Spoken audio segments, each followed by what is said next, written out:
Good morning, everyone, and welcome to the WMATA Board of Directors meeting on September 9th, 2021. Welcome, everyone.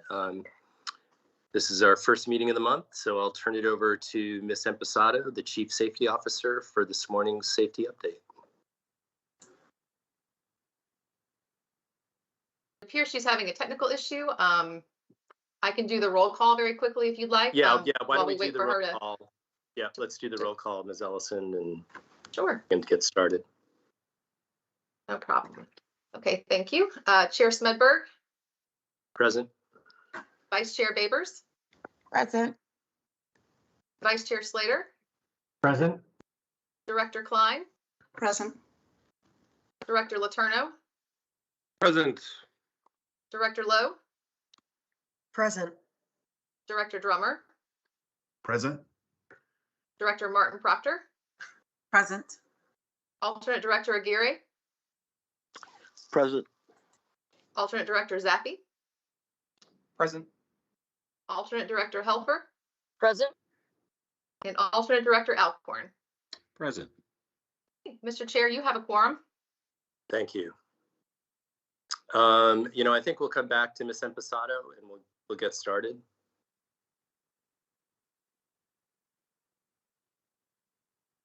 Jennifer? Oh, that's fine. No problem. Yeah, okay. So next we'll move on to the approval of the agenda.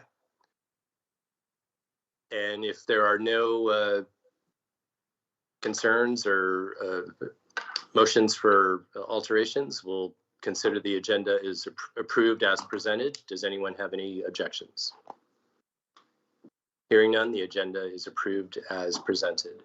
Next, we move on to the approval of the minutes. We have our previous meeting before us for approval. Could I get a motion from a committee member for the approval of the minutes for our November 19th meeting and executive session?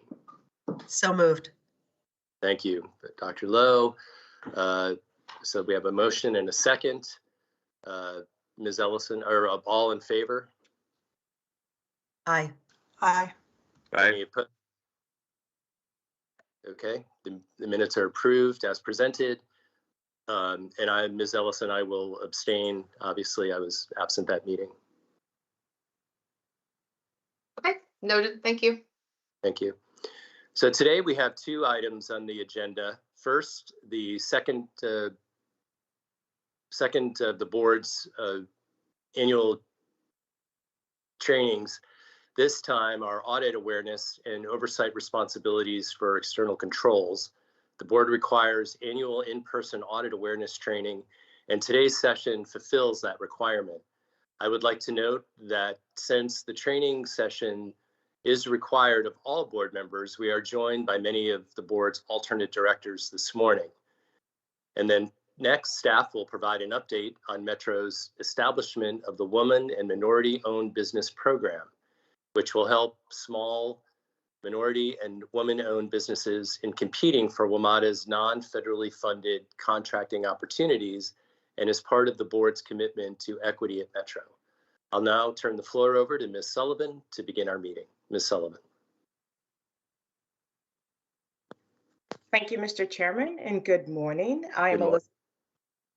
I am Elizabeth Sullivan, Vice President and Chief Risk and Audit Officer with the Office of Management Audits, Risk and Compliance. It is my pleasure to be with the committee as well as other board members this morning to go over our annual audit awareness training focused on board oversight responsibilities. For our purpose, well, we have two main objectives for our training this morning. We will be focused on increasing awareness of internal controls. To accomplish this objective, we will be going over or examining the definition of internal controls. We'll talk through some fundamental concepts for internal controls. We'll briefly discuss some regulatory compliance expectations that are applicable to WMATA when it comes to internal controls. We will also talk about board oversight responsibilities, specifically by using the guidelines provided by the 5 components of internal controls that are outlined in our COSO Internal Control Integrated Framework, which we'll also discuss this morning briefly. So for the benefit of some of our new board members, we wanted to briefly introduce the Office of Management Audits, Risk and Compliance, or MARC. MARC reports to the General Manager through internal compliance and internal management function. In addition to other services, MARC serves as WMATA's internal audit function and provides unbiased, objective internal audit services designed to add value as well as improve Metro's operations. MARC serves as management's liaison to WMATA's Office of Inspector General, as well as other external assurance providers. When functioning as a management liaison on behalf of the general manager, MARC sees to it the management management is first responsive to this external engagement, as well as develops appropriate corrective actions when needed, ensures that these corrective actions are adequate to resolve whatever findings are identified. MARC also ensures the management is responsive or timely response to these actions. We also track corrective actions through full implementation and in some cases validate them independently to ensure completion. So now I'd like to direct the committee's attention to our training session for today. So to begin our discussion on internal controls, it is important to note that a strong internal control environment really starts with an organization's tone at the top. That, of course, comes from the board as well as senior management. A clear understanding of internal controls and its expectations or expectations for internal controls provides the board with the tools it needs to exercise its oversight responsibilities. This also provides tools to ensure that management is given appropriate direction, as well as appropriately hold management accountable for the effectiveness of internal controls. So let's move on to our next slide, which is where our definition is stated, as you can see. This formal definition of internal controls includes some key concepts that I'd like to talk through briefly as we focus on this definition. First, internal control is a process. As you can see, a process consisting of ongoing tasks and activities. Internal controls are a means to an end, or they're a means to an end, not an end in themselves. Internal controls are effected by people, starting with the board of directors. It's not merely about the policies and procedures or the forms and the manuals, things that actually represent internal control, but they're about the people. Internal controls are about the people within an organization and the actions they take at every level within the organization. Internal controls provide what we call reasonable assurance. Well, not absolute assurance, which presents to us an acknowledged limitation when it comes to internal controls. One important thing to also note, internal control is everyone's responsibility. We all play a role when it comes to internal controls. Some other general concepts that are not as apparent in the definition you see in front of you, one of them is that internal control is adaptable to an entity structure. What we mean there is that it could be applied at the top of the organization. It could also apply to a specific subsidiary or division, an operating unit specifically, or even at a process level. Controls could be designed at different levels within an organization. It's flexible to do so. In terms of internal controls, the types, you may have what we call hard controls. An example of that could be a physical lock that is used to prevent inappropriate access to a restricted area. Controls could also be soft in nature. An example of that could be a company's code of conduct. Controls are designed to operate at varying levels of precision. An example of that could be a verification versus a recalculation. You can see there are different levels of precision. Controls can also be what we call directive in nature. An example of a directive control will be a board-approved policy. Controls could be preventive in nature. An example of a preventive control is one that we have currently in our capital prepayment review process within the office of the SPPM organization that ensures that compliance with cost principles prior to vendor payments. So that is a preventive control to make sure something does not happen that we don't want. Controls could also be what we call detective in nature. That means they happen after the fact. An example of that could be a review of an access log from a prior month, maybe to detect whether or not inappropriate access has occurred. Controls can sometimes be corrective in nature. One final concept about internal controls is right there in the definition, going back to that.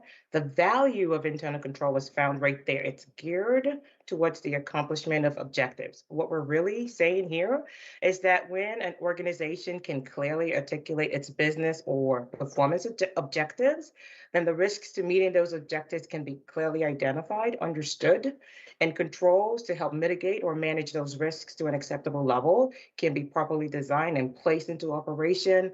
Then you can provide what we call reasonable assurance that an organization's objectives will be met.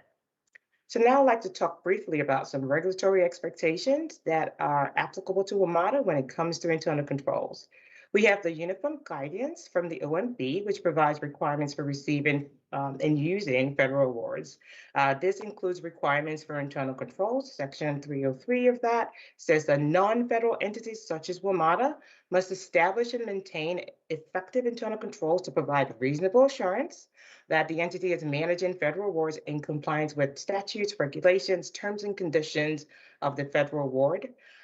Controls are also expected by this regulation, and they have to be compliant with two main recognized frameworks or standards for internal control, which we'll talk about shortly.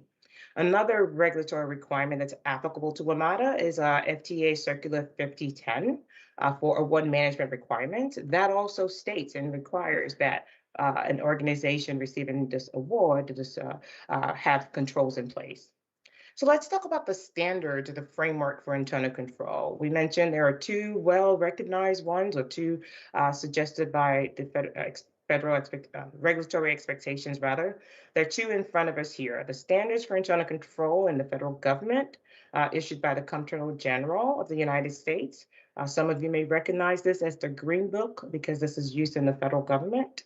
The second framework, another one that's well recognized and respected, is the Internal Control Framework by the Committee of Sponsoring Organizations of the Treasury Commission, or COSO.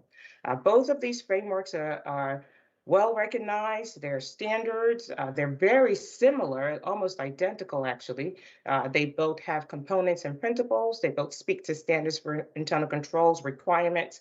They speak to responsibilities, which we'll talk about here shortly. The main difference, of course, being that the Green Book was designed specifically for the federal government.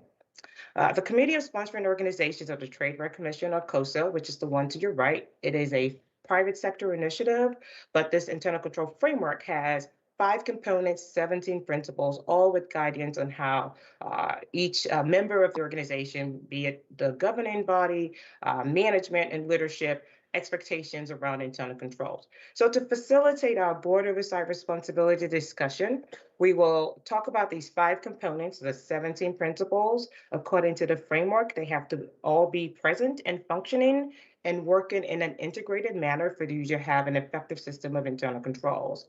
So the 17 principles will focus primarily on what these principles tell us about the responsibility or the oversight responsibility of the board. So let's start with our first component, which is a control environment. According to our framework, control environment is the foundation of all other components of internal control. It provides the discipline, the process, and the structure as established by the board as well as senior management. The standards and structures set by the control environment become the basis for carrying out all other internal control functions across the organization. The board of directors and management established the tone at the top. We talked about that a second ago regarding the importance of internal controls as well as the expected standards of conduct. You may note there that there are 5 principles that are associated with that first component. According to these 5 principles, there are some specific board oversight responsibilities. So let's talk about those responsibilities as informed by our framework. As you see the responsibilities outlined there, I'm sure you would agree that these are in fact things that the board currently takes on in terms of its role and its oversight role. Establishing structures aligned to an organization's objective, overseeing the definition and standards of conduct, commissioning oversight effectiveness reviews of the organization. These are clearly, as you see it in your materials provided to you previously, as well as on the screen, that these are clearly responsibilities that the board currently takes on. So now let's move to our second component, risk assessment. Risk assessment covers the identification and analysis of relevant risks to the achievement of an organization's objective. They form the basis for how risks are managed throughout the organization. A precondition for risk assessment, of course, is the establishment of clearly stated objectives. And this should also happen at different levels throughout the organization because risks emanate from different levels within the organization. Our risk assessment component tells us there that management is required to consider change and the impact of change when it comes to its internal and external environment. 4 principles align to this component here, risk assessment. And according to these 4 principles, here are some board oversight responsibilities to consider. As you look at the screen, again, these responsibilities are things that the board clearly takes on right now with its different committees and the various roles as defined. The board oversees management's assessment of risk to the achievement of its objectives, evaluates potential impact of change. We talked about that earlier on, considers fraud and the possibilities of controls that are set to ensure that we have the desired outcome. We don't override those controls and create a risk to the organization. The board proactively ensures that management is thinking about innovation and changes as well as those that are triggered by technology, budgetary or political shifts. Again, these are things, as I'm sure you would agree, that the board currently takes on. So let's move on to our 3rd component, control activities. Control activities are those policies and procedures which help ensure that management's directives are carried out. They help ensure that the necessary actions are taken to address the risk to achieve an organization's objectives. Control objectives should be performed at various stages, just like we said earlier on. The risks come from various stages in an organization. Control objectives, control activities rather, should also exist at various stages within an organization. We talked about those concepts earlier on: preventive controls, detective controls, manual and automated control. Objective control activities should have those different types, those ranges of activities that could be preventative or detective in nature, and they should also cover controls over technology. Our principles, we have 3 principles here, and according to these 3 principles, here are some board oversight responsibilities offered. It says here that the board should provide oversight on management and how management develops and performs its control activities. Also make specific inquiries of management. The board should challenge management in some of its selected activities to manage risk or inform of controls and ensure that these are according to expectations. So let's move to our next component. Our 4th component, information and communications. Well, this involves the identification, capture, and communication of data that's pertinent to an organization's business. It is also important that this information comes in a form and time frame that ensures that an organization's people carry out their responsibilities. When we speak about communication here, this also involves the manner in which communication flows throughout the organization, up, down, and through the organization, including external parties when that's deemed appropriate. It's important within an organization that employees, members of the organization, clearly get a clear message rather from senior management in terms of expectation. That's all part of information and communication. This component also addresses external information, inbound and outbound, necessary for an organization's business. 3 principles align to this component, and let's see how these principles inform us of board oversight responsibilities. The board should provide or communicate direction from the top. Obviously, that is something that you would all agree with. It's currently occurring here at WMATA. The board should obtain, analyze, and discuss information relating to an organization's objectives, review disclosure information when appropriate, allow for communication up to the board, escalation of issues when deemed appropriate. That is all part of our board oversight responsibility when it comes to this component. Let's move to our 5th and final component for internal control. Monitoring activities. So monitoring activities help ensure that the internal controls continue to operate effectively as expected, and it involves assessments by appropriate parties within appropriate timeframes. This component requires that you have ongoing and separate evaluations of controls. Separate evaluations could be conducted with various scopes in mind, frequencies, all based on assessed risk. This requirement or this component requires that findings from these reviews be evaluated, be discussed, be communicated to management as well as the board so that the board can ensure in its oversight role that the gaps that are identified are being addressed. 2 principles align to this component. According to these 2 principles, here are some board oversight responsibilities. All right. I'm sure the executive committee is especially familiar with some of these specific responsibilities noted here. Of course, with the responsibility and oversight over the Office of Inspector General and its work products. Also, the responsibility to ensure the management is responsive to these corrective actions to see them through full implementation. As you note these responsibilities, I'm sure you would agree that these are exactly things that are currently occurring here at the board. Okay, so we cannot really talk about board oversight responsibilities without talking about risk at all because controls are put in place to mitigate risk. So I wanted to shift focus and talk about risk management for a moment. We mentioned earlier that internal controls are geared towards the accomplishment of objectives. Well, risk management is another important related factor that ensures the successful achievement of an organization's objectives. So regardless of who we are, what type of entity we are, the reality is when we are here, whether you're for profit or non-for-profit or governmental entity, we exist to provide some value to our stakeholders, whatever those stakeholders may be. Well, all entities face risk as they pursue this value. Here for us at Metro, that value includes our mission to provide safe, reliable, equitable, and affordable transit services. So we think about that in terms of the value that we aim to protect when we think about managing risk. So by definition, risk is the possibility that events would occur and affect the achievement of business objectives or strategy, as well as the mission of an organization. This variation, this possibility could create a positive or negative effect. That is the nature of risk.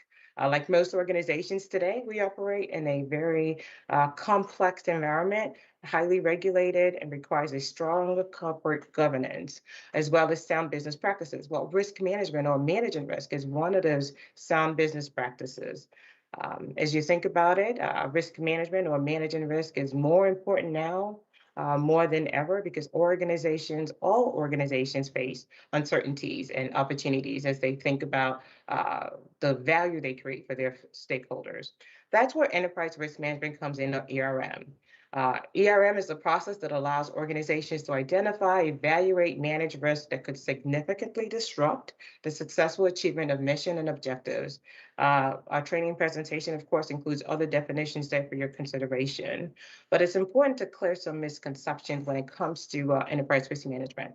It's not a department or function, but it's really the culture and the capabilities and the practices that an organization puts in place, integrating it with how it carries out its strategy, managing risk as part of managing the business, and ensuring that the portfolio of risk across the organization is properly managed.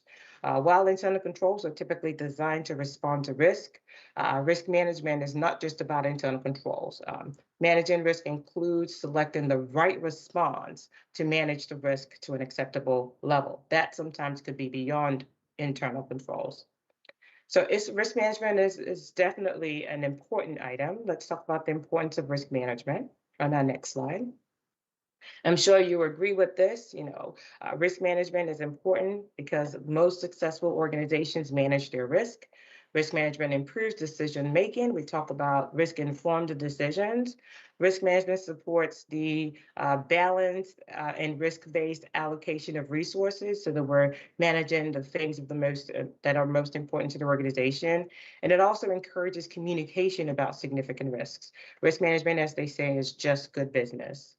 So wanted to take a moment to talk briefly overview of our enterprise risk management program. Over the last few years, we've been on a steady implementation of our enterprise risk management program, which allows a systematic and consistent process to identify, assess, prioritize business level risks for appropriate response, as well as ongoing monitoring. Risks are identified at different levels in the organization. We talked about earlier on, our framework requires that you consider risk at various levels. As part of our current program, we identify risk at our entity level, which is at the top of the organization. These are the risks that have the most pervasive impact or significant impact on the accomplishment of WMATA's mission, vision, and selected strategies and its defined goals and objectives. We also identify risk at the process levels. Well, process level risks are those risks that emanate from business processes, which are a collection of related structured activities and actions that support the achievement of business objectives. Typically, business process risks come from our departments and offices. That's where we identify and define those risks. And then, of course, a third area that we focus on is what we call a special focus area.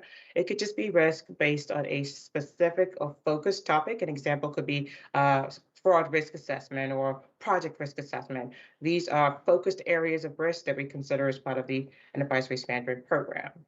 So now just to move forward on our risk management framework and principles, just like internal controls, the board has general oversight responsibility for risk management.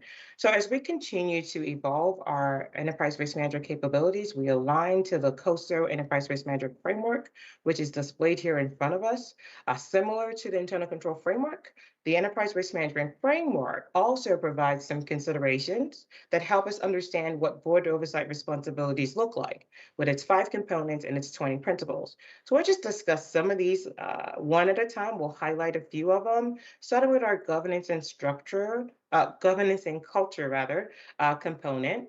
Principle 1 tells us exercise board oversight responsibility for risk. We see that there in number 1. As with internal controls, the board has general oversight responsibility for risk management. This includes assessing appropriateness of an entity's strategy in alignment to its vision, mission, mission and vision, as well as risks to the selected strategies to organization. As we take a look at our principle 2 on that same framework component there, the board should define risk governance roles and create structures, including subcommittees that allow appropriate management of risks, given the organization's internal and external context. And as you can think about it, here at WMATA, we have different board committees that are focused on areas of risk that are defined by our business context. We have our Finance and Capital Committee of the board, we have our Safety and Operations Committee of the board, and of course, we have our Executive Committee of the board, all with their assigned roles and responsibility for risk oversight. As we move to our second component under the risk framework, principle number 7 in that component, it speaks to defining risk appetite.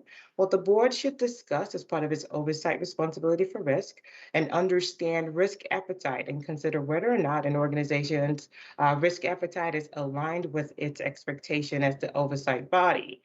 Risk appetite, by definition, is simply the type and amount of risk that an organization is willing to accept in pursuit of its objectives. So let's move to our next component, component number 3. There we'll highlight 4 principles there. So let's move to our next, thank you, principle 10, 11, 12, and 13 under our performance component. The board should oversee management's risk assessment to the achievement of objectives. These principles highlighted here describe the typical steps you would take when assessing risk in an organization. It includes the identification, assessment of severity based on a defined criteria. It talks about prioritization for risk. Typically, that's done so that you are using prioritization as a basis for selecting the appropriate risk response. And finally, implementing risk responses, which includes ongoing monitoring. As previously discussed, internal controls are a form of risk response, though there are many. A good risk management process would allow for the identification of not just known risk as part of this first principle here, number 10. We're not just thinking about known risk, we're also thinking about emerging risk. That's important because the risk you anticipate may not be the one that manifests itself.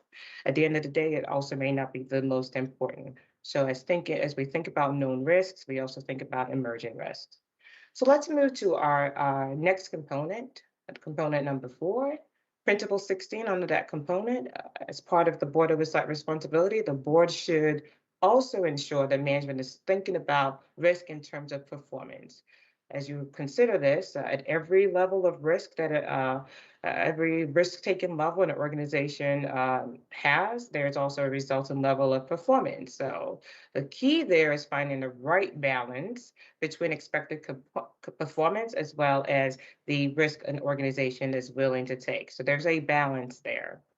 Moving to our next component number 5, actually, under our risk management framework. If we highlight number 19 there, the board should also make sure that management is communicating appropriate information and insights that are conducive to effective risk oversight. So we talked about board oversight responsibilities for internal controls and risk, but it's also important for us to mention that when it comes to risk and controls, management has the first and primary responsibility for risk. So we usually use the statement, I mentioned it earlier, that everybody has a responsibility for risk. Our next slide provides an illustration that just shows the different or distinct roles and responsibilities. This is a model that's provided by the IIA, the Institute of Internal Audit. It's a model, a typical illustration for governance and managing risk in an organization. And as you note there, it starts first with an oversight body or its equivalent and its various committees charged with providing governance and oversight for risk and control within an organization. Then you have management who executes and manages activities that accomplish business objectives. That first line role of management has that primary responsibility for risk and controls. And then you have a risk and control monitoring arm of management that sits in that second line for management, ensuring and providing support to the first line role. You also have an entity like an audit function in a third line that provides independent assurance that the processes and activities are delivering the right result, are being managed as expected, and identifying opportunities for improvement where applicable. This is just an illustration of what a typical responsibility with the distinct roles. The important thing is when we say everybody has a role for risks and controls, it's important that we have distinct responsibilities and different levels of accountability. There's certainly a collective sense of managing risk and controls. So in summary, some of the key things we talked about today, management has that primary or first responsibility for risk and controls. And it's also important to note that risk and controls are important to the success of any organization. Board has oversight responsibilities for risk and controls. These responsibilities include commissioning oversight reviews, evaluating impact of change, environments change, business changes, internal and external. These present new risks to the organization. The board should be cognizant of that and also ensure the management is thinking along those lines.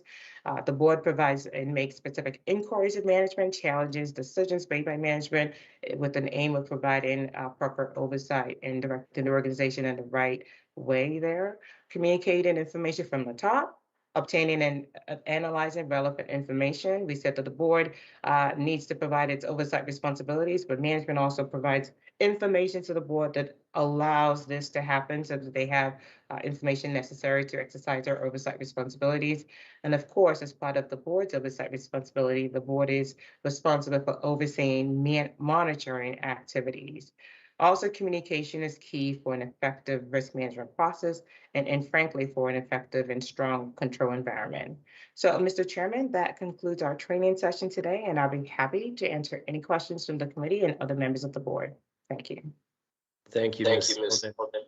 And I want to acknowledge, given that this is our annual review and that a majority of the board and its alternates are now new to the board, that the work that you and Mr. Aniseke and Mr. Christensen did to basically reform and really invigorate this entire area of audit and risk review over the last 4 or 5 years, and prior board members who started that process. And, coming from where it started to where it is now, it's really been remarkable, and you've obviously had a lot to do with that, and really appreciate the engagement that we've had with you over these last couple of years. So I want to acknowledge that, at the start. And I have a question for you to start off. With the federal monies that we received, WMATA received, And potentially, if we are fortunate enough to receive any monies from the infrastructure bill, what types of efforts or things are you or your office looking at? Are we going to have to do things a little differently? Are the requirements going to be different? Are there things that you think that we should be aware of given these new opportunities? So thank you for that question, Mr. Chairman. So one of the things I would point in terms of, as part of our normal annual risk assessment process that helps us to identify areas of focus for any audit plan year, we take a look at emerging risks, things that are changing in our environment. We take a look at all of our auditable entities, things that should be considered for the purpose of audit. And certainly one of the things we're looking at this year is compliance with our processes and expected controls for federal relief aid. So we're looking at what we're doing there in that space. We've done some work in the past with our CARES grant. Of course, we have some coordination with the OIG because they also have some activities that are geared towards the same focus. So we certainly work and collaborate with them there. But we are looking at that. I would say that as we consider one of the things we're talking to our executive leadership on, still working on top 10 risks for the organization. One of the things we're thinking is the potential for the infrastructure bill and capital delivery and what that looks like. So that's one of the things that we're considering as we settle on what the top 10 risks look like going forward. So to answer your question, when it comes to an audit, we have a focus on that currently, as well as forward-looking. We're considering things that could be preventative in nature in managing forward, given our sense of things to come, especially with the infrastructure bill. Okay, thank you. First, I'll open it up to any of the committee members, Ms. Babers, Mr. Slater, Ms. Klein. Any questions or comments from Ms. Sullivan? No questions for me, just thank you. It was a very thorough training. Yeah. Okay, Yes, anyone else? same here. Lucinda, yeah. Yeah, the same here, Ms. Sullivan. That was one of the best trainings I probably ever got on internal controls. So thank you very much. I appreciate that. Thank you. Okay, any other questions from any of the board members? Comments? No, I'll just say this was really interesting in the context of the training that I had with the OIG last week. And I think I probably have some follow-up questions for OIG about how what they do interfaces with all of this. Yeah, great. All right, well, Liz, thank you so much. And again, really appreciate all your work in this area. And it really has come a really long, long way. You, Dennis, and Eric all deserve credit for that. So appreciate it. And thank you for the training. Thank you, Mr. Chairman. Okay. So next we'll move on to the small businesses updates. Good morning. How are you? Good morning, everyone. Suzette Moore, I'm Vice President and Chief Procurement Officer. I'd like to share my screen.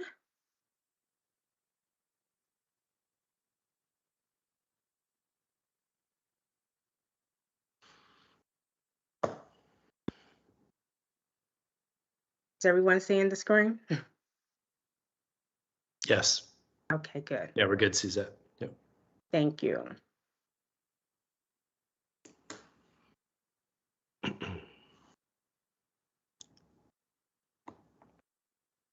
So I'd like to begin with discussing the purpose of the presentation today. I'm very pleased to bring to you the update that we have now for our Women and Minority Business Enterprise Program. By way of background, this was priority for the management for the organization. It wasn't an effort that we had to put in place by any type of regulation, but we knew that there was a gap in this area where we didn't have a program that focused on our non-federal dollars. So we wanted to make sure that we were able to implement something that focused there and that it mirrors our DBE program. We claim success in that program. That program has come a long way, focusing back on the earlier years where we were only at 16% back in 2015. And now currently with FY21, we have hit our 25% goal. So we wanted to stand up a program that follows those same guidelines for setting goals, but also has other elements that focus on small businesses, which I will discuss next.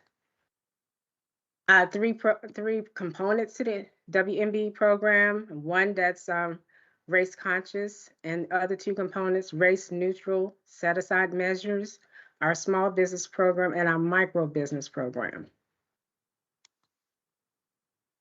With the small business program element, it focuses on projects that are at least $50,000, but that total out at $1 million. We wanted to be able to set aside these projects where we have entities within the directory that can actually compete on the effort. If we have at least 3 firms in the directory that are within the scope of work of whatever the project is, we will look at that project to be set aside to compete with the small businesses. If the projects is more than $1 million, we do have an element in our program where we can still set it aside if we have sufficient firms for competition. The micro business element is focused on up to 50,000. So we're trying to get some quick wins here with setting aside small efforts so firms can win it and compete with other firms that within their same size and not the major firms. So these two elements, small business, micro business, we're ready to start implementing this part of the program right now.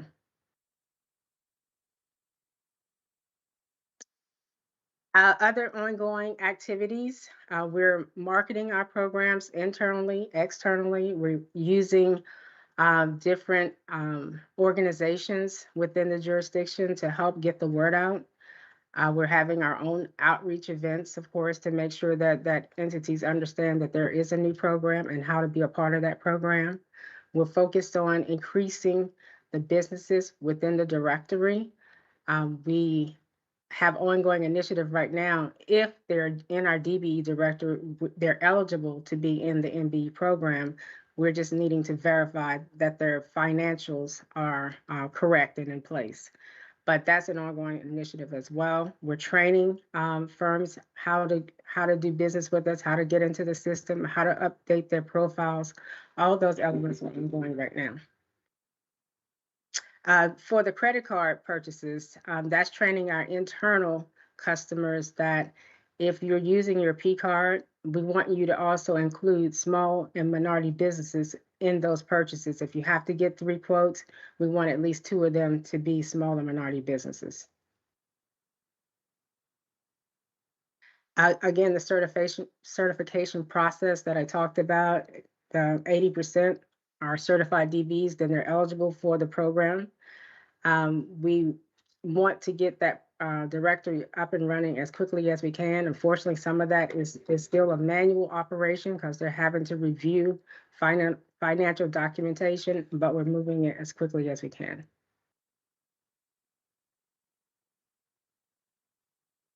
Some of the oversight tools that we're using for our DB program, we will continue with the MBE program. Our procurement review committee, it meets twice a month now to review all of the scopes of work before projects hit the street. We'll be looking at them now for not, if it's non-federal dollars for an MBE goal, or to be able to set it aside for the micro elements of the program. Our automated system, using it also to for the MBE program, where the vendors will be able to automate their applications and get payments quicker. All of that will be rolled over into the WMB program as well as the DBE program. There's an oversight committee similar to our DB program for certification and review. And then, of course, our outreach programs that we have for our DB program, we're extending them to the WMB program as well. We're utilizing our partnerships. DC Mayor's Office, Compto, we're doing newsletters, trying to get the word out. We have something called Meet the Primes, where we actually have prime contractors to talk about their areas of their business and how we can help partner the small minority business with the prime contractors. We do surveys, so we get information and feedback from all of our small and minority businesses. And we want to make sure that we are trying to forge relationships with WMATA, small business community, and our prime contractors.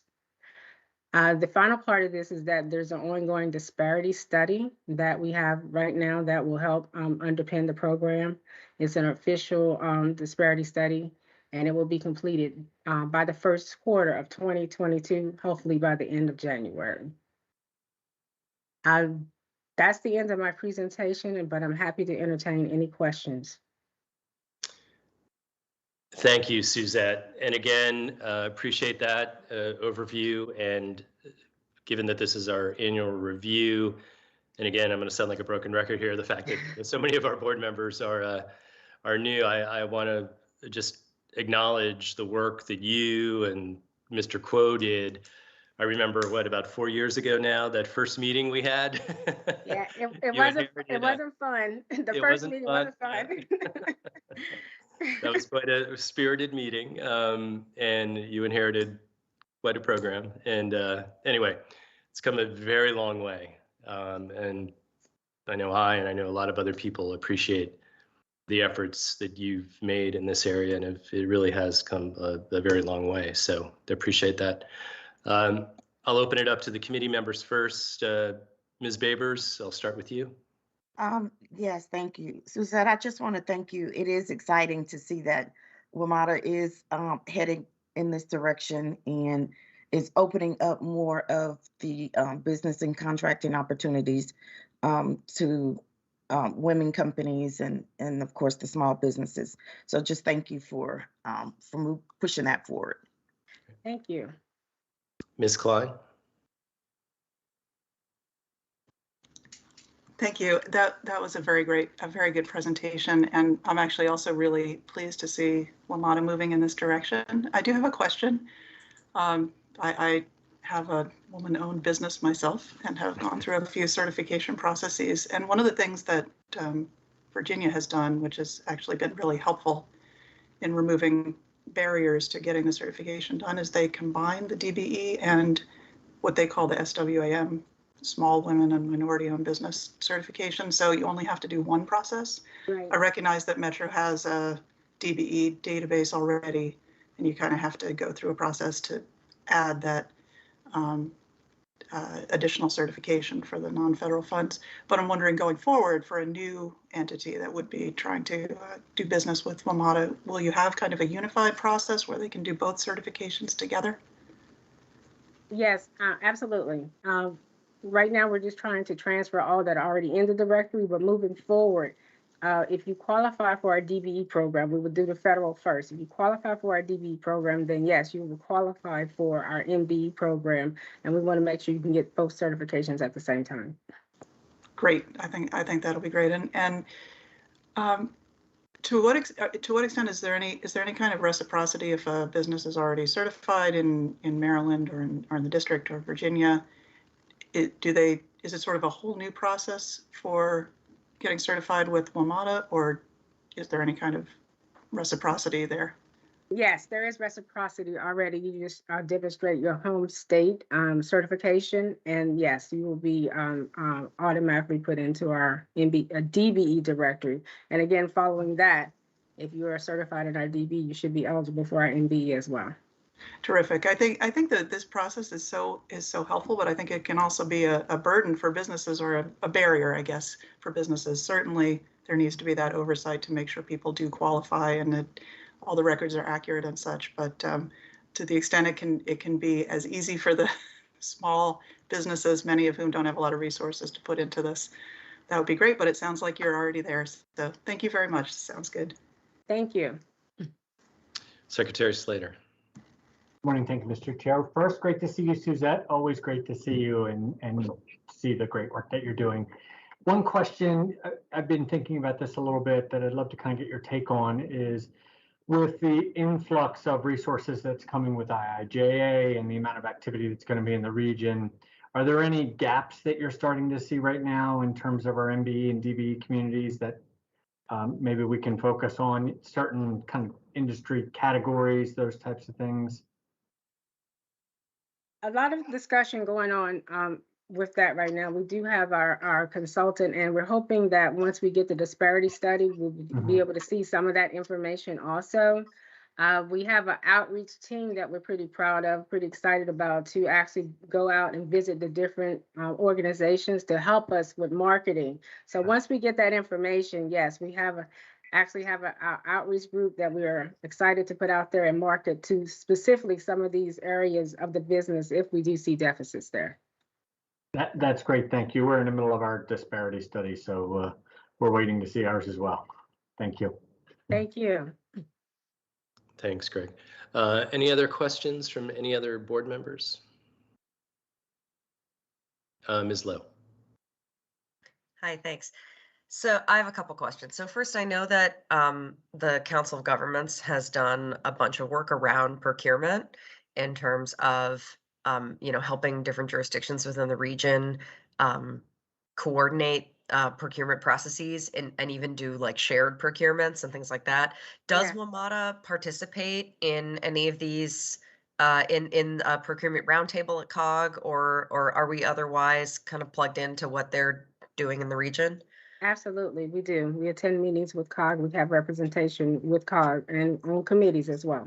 Okay, because I'm particularly thinking about kind of issues like, next generation bike parking and, stuff that's going to be coming down the pike that like a lot of the COG member jurisdictions are going to be interested in. WMATA is going to be interested in these things too. And I would definitely like to see DBE and minority and women-owned businesses, well represented in some of these new opportunities that I think are going to be coming down the pike.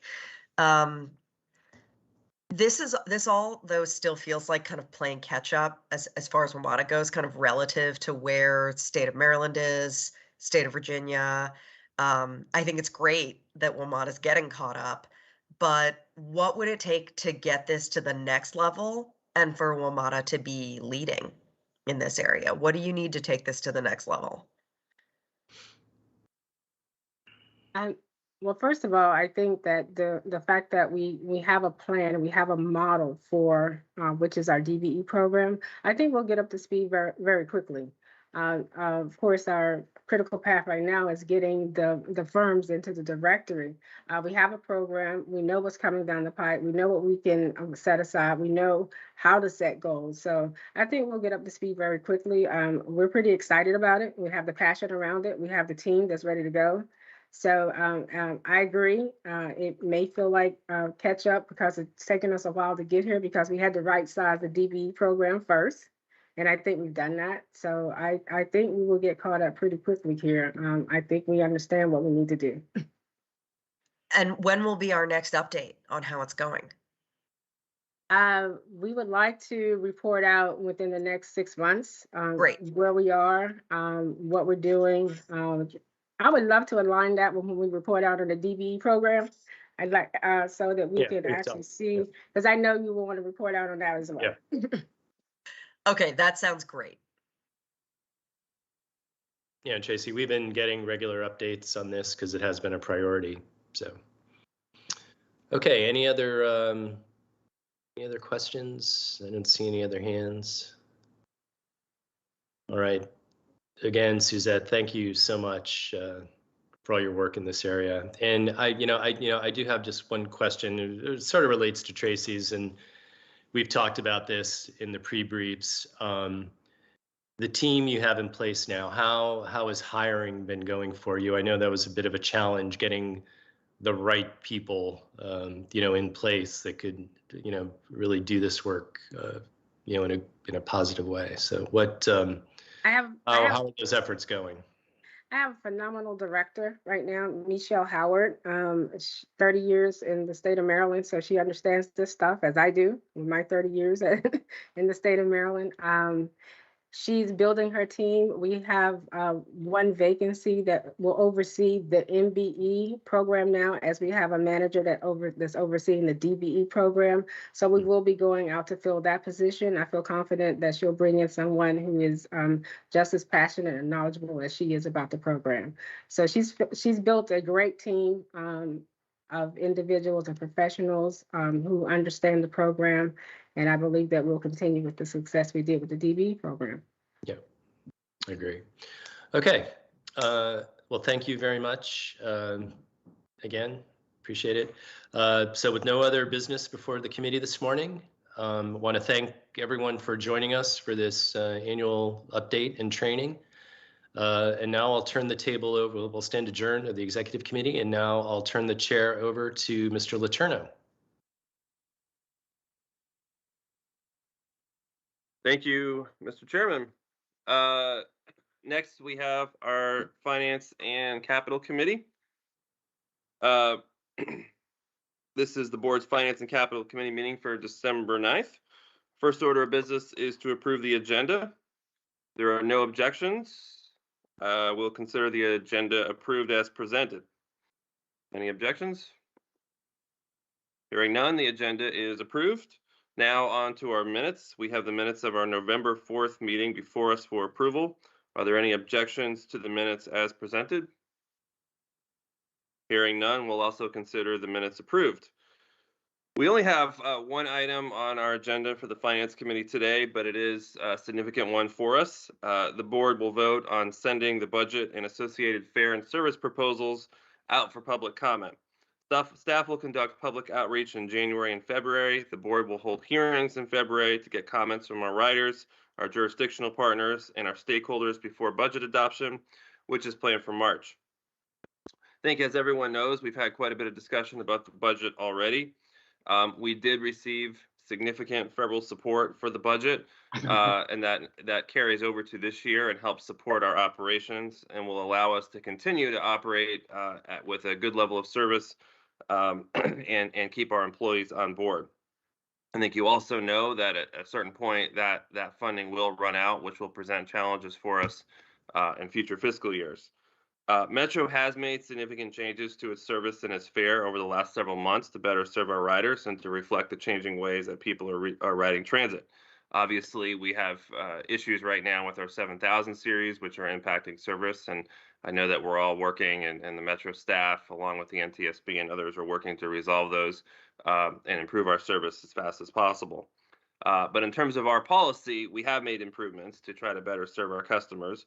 We want to use our budget process to hear riders' thoughts on this new service, and I hope that everybody will take advantage of all the different ways that Metro will have to weigh in. So at this point, I will turn it over to the general manager and let him and the team start with the presentation.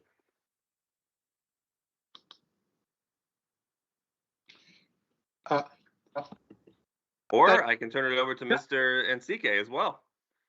Thank you, Chairman Letourneau, and good morning to the committee. My name is Dennis Anosike, Chief Financial Officer for Metro. Today, my colleagues and I are here to seek committee authorization to conduct public participation activities and related public hearings on Metro's fiscal year 2023 budget.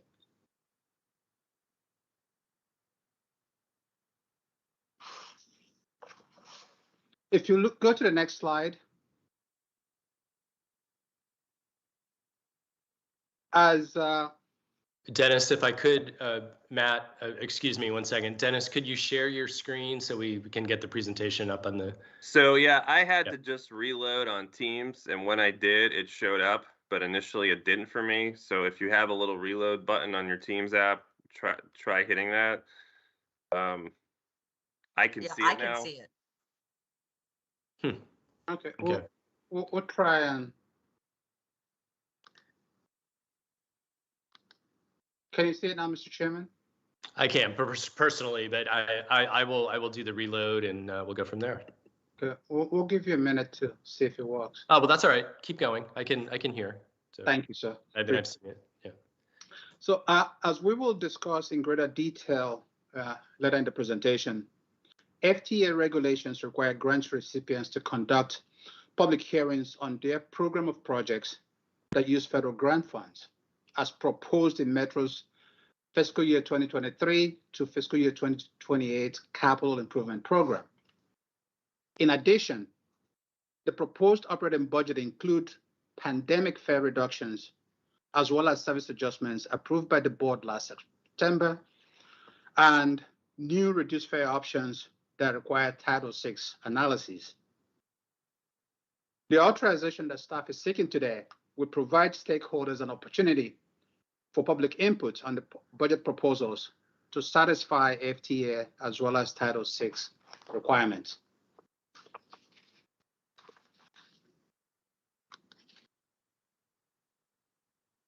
As with Metro's last two budgets, the proposed operating budget relies heavily on federal relief funding,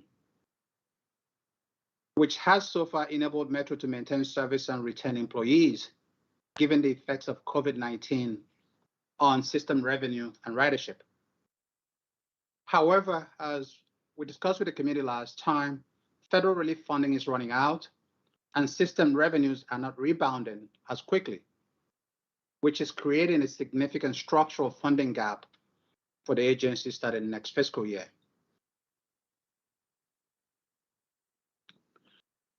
With respect to fiscal 2023, the proposed operating budget remains focused on improving safety, reliability, and affordability for riders. So the committee saw this slide last month, and the slide summarizes the service frequency and reliability enhancements, as well as the fare discounts that are part of the budget proposal. Starting with the box on the left, Metro Rail will run 6-minute headways on the red line and 12-minute headways on other lines, with better frequency during the peak hours. In the middle box, it shows the additional bus routes that will operate with a 12 to 20-minute frequencies, as well as restored or improved services on several other routes. And finally, the box on the right shows resources proposed for the operating budget to meet recovering demand on paratransit.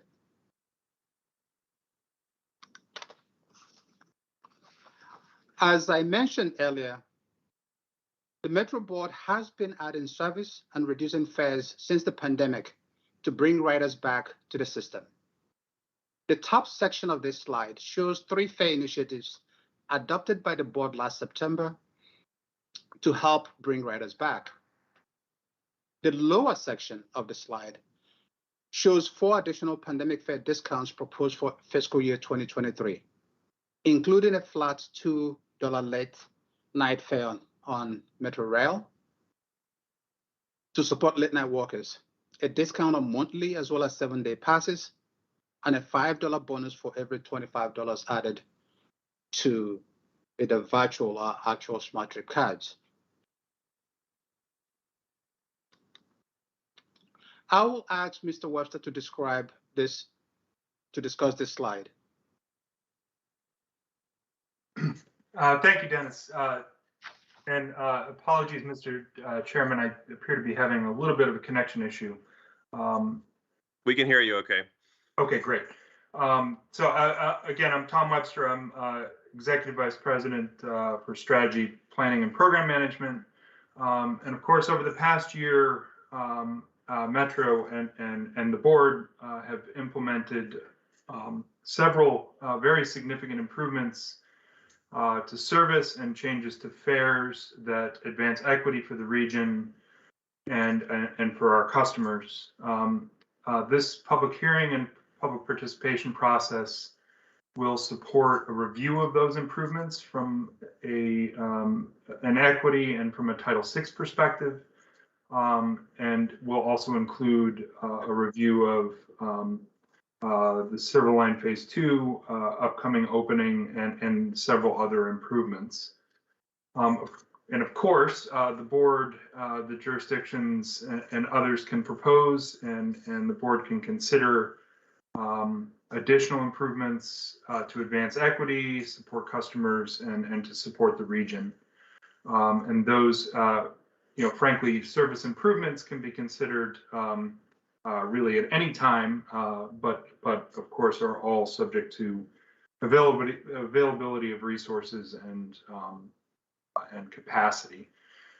So at the conclusion of the public hearing and public participation processes, we will present a Title VI equity analysis for the board's consideration and approval.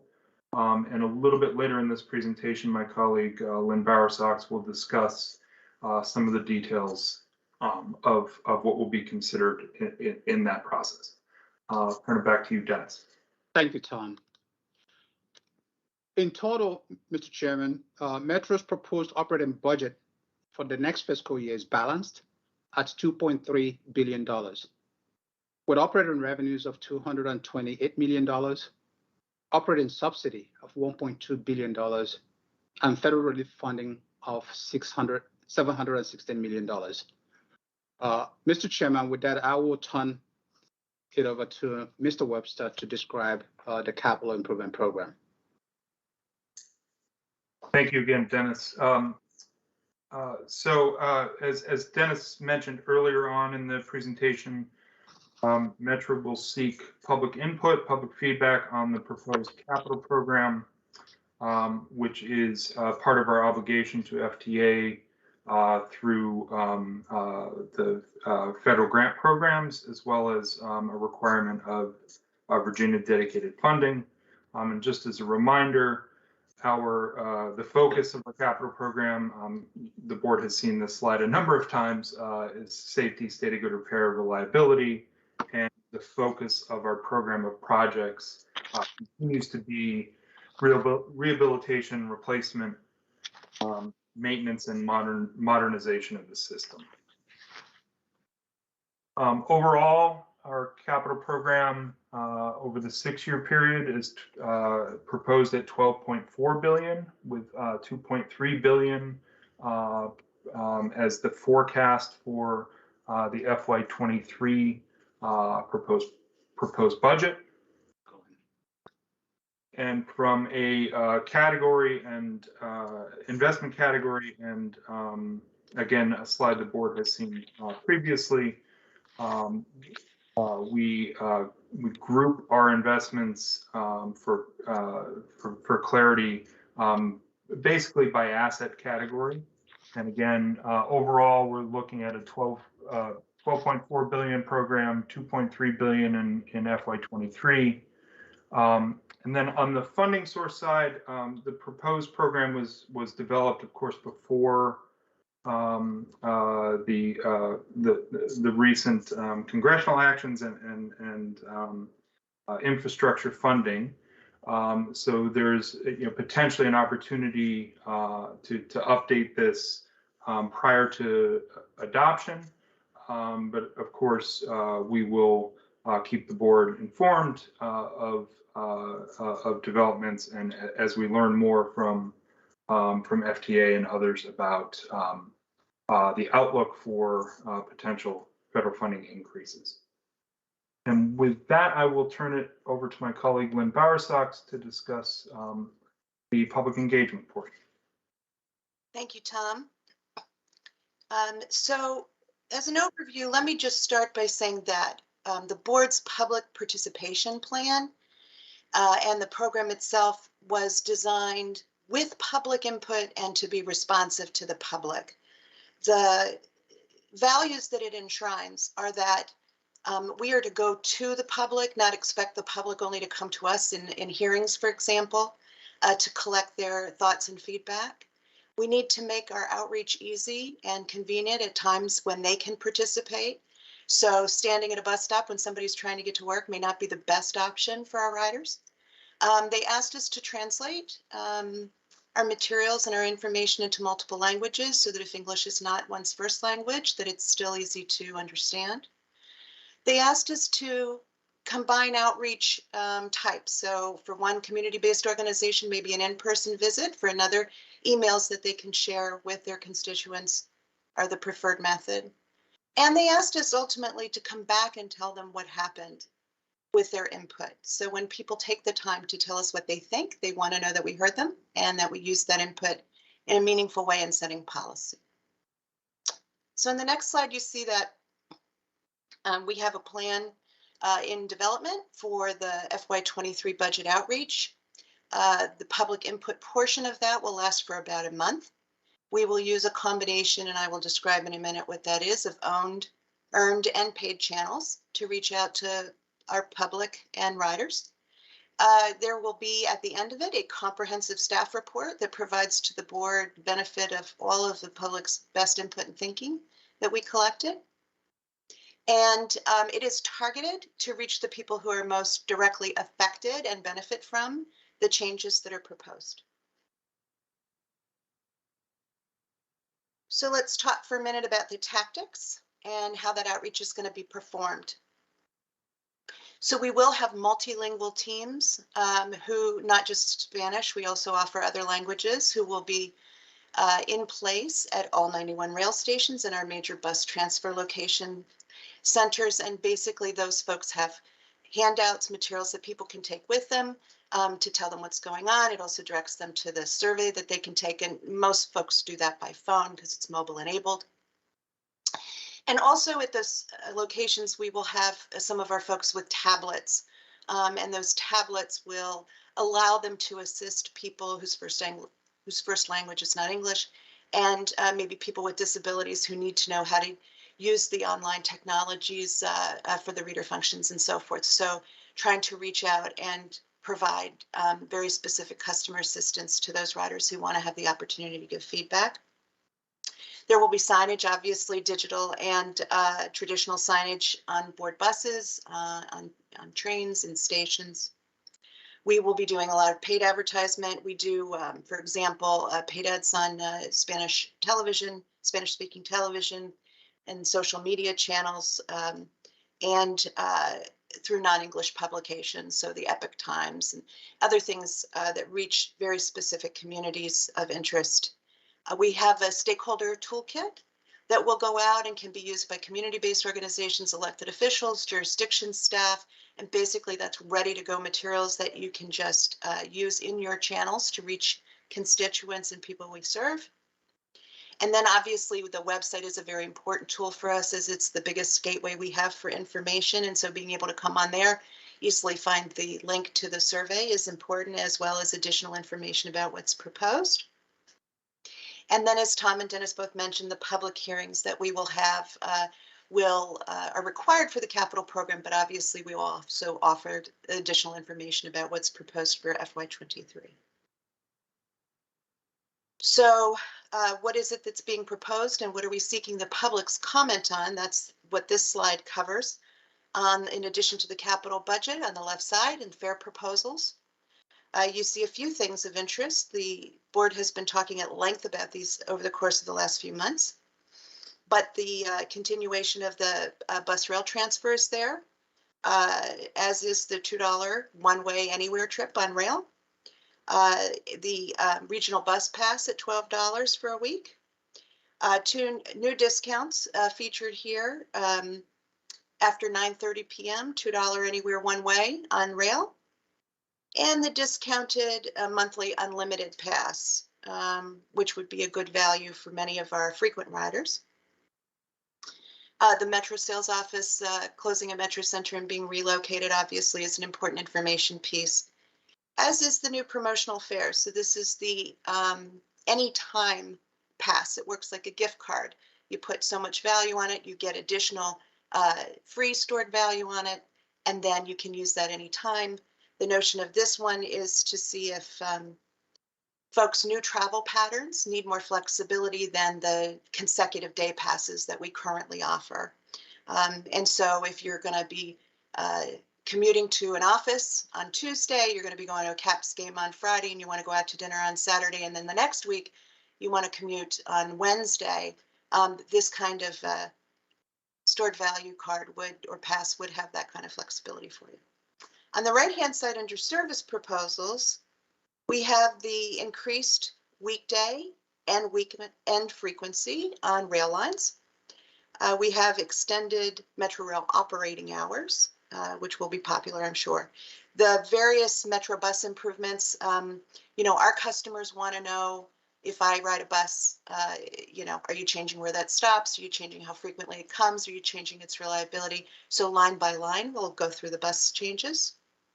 And then additional surface improvements. I'm very excited to this year talk about the extension of Silverline with the phase 2 and the Potomac Yard Station in FY22. Sorry, in calendar 22. And so we're seeking the board's approval for this public outreach period and for these materials to be developed so that we can collect the public's input and our riders' input and give that back to you in a few months so that you can consider this further in your deliberations. And now we'll go to a slide that Dennis will cover, which will sort of just mark that timeline so that you can see how all of this works going forward. Thank you, Lynn. This last slide shows the rest of the steps along the process with the expectation that we will be coming back to the board around March of next to the committee rather around March of next year for further action on the budget. That concludes our presentation, and we'll be glad to respond to any questions that the committee may have. Thank you to all the staff for that presentation. I'm going to do things a little bit differently since this is a significant item for us and open it up to questions before we put a motion on the table. But let me just sort of start with one just kind of overall question for clarity with Lynn. And that is, can you just walk through exactly what is required for Metro to do in terms of the public process versus what we're sort of opting to do? In this particular situation, my understanding is it is a little bit different because there aren't any reductions in service or fare increases on the table, and that does change our requirements. But I think the board is also committed to a transparent process. So could you just kind of start with that? I think you're muted, Lynn. Sorry, thank you, Mr. Chairman. There we So go. of course, the compact public hearing requirements are not triggered by what's proposed this year, and that's what people are most familiar with, I think. So the board wants to go above and beyond what's required, and so we're doing not only the capital budget, but we're doing the fullness of all of the proposals in terms of the hearing presentation and collecting of information. And so some of this is will be required as part of the Title VI equity analysis that we provide to the board so that it can understand the equity impacts, if any, of these proposals. But again, we're going above and beyond what's required by the compact by doing additional work. Okay. Let me go to some questions. I'll start with Ms. Babers. Thank you. And I'm hearing some echoing. Yeah. Try it now. Okay. Okay, thank you. Okay.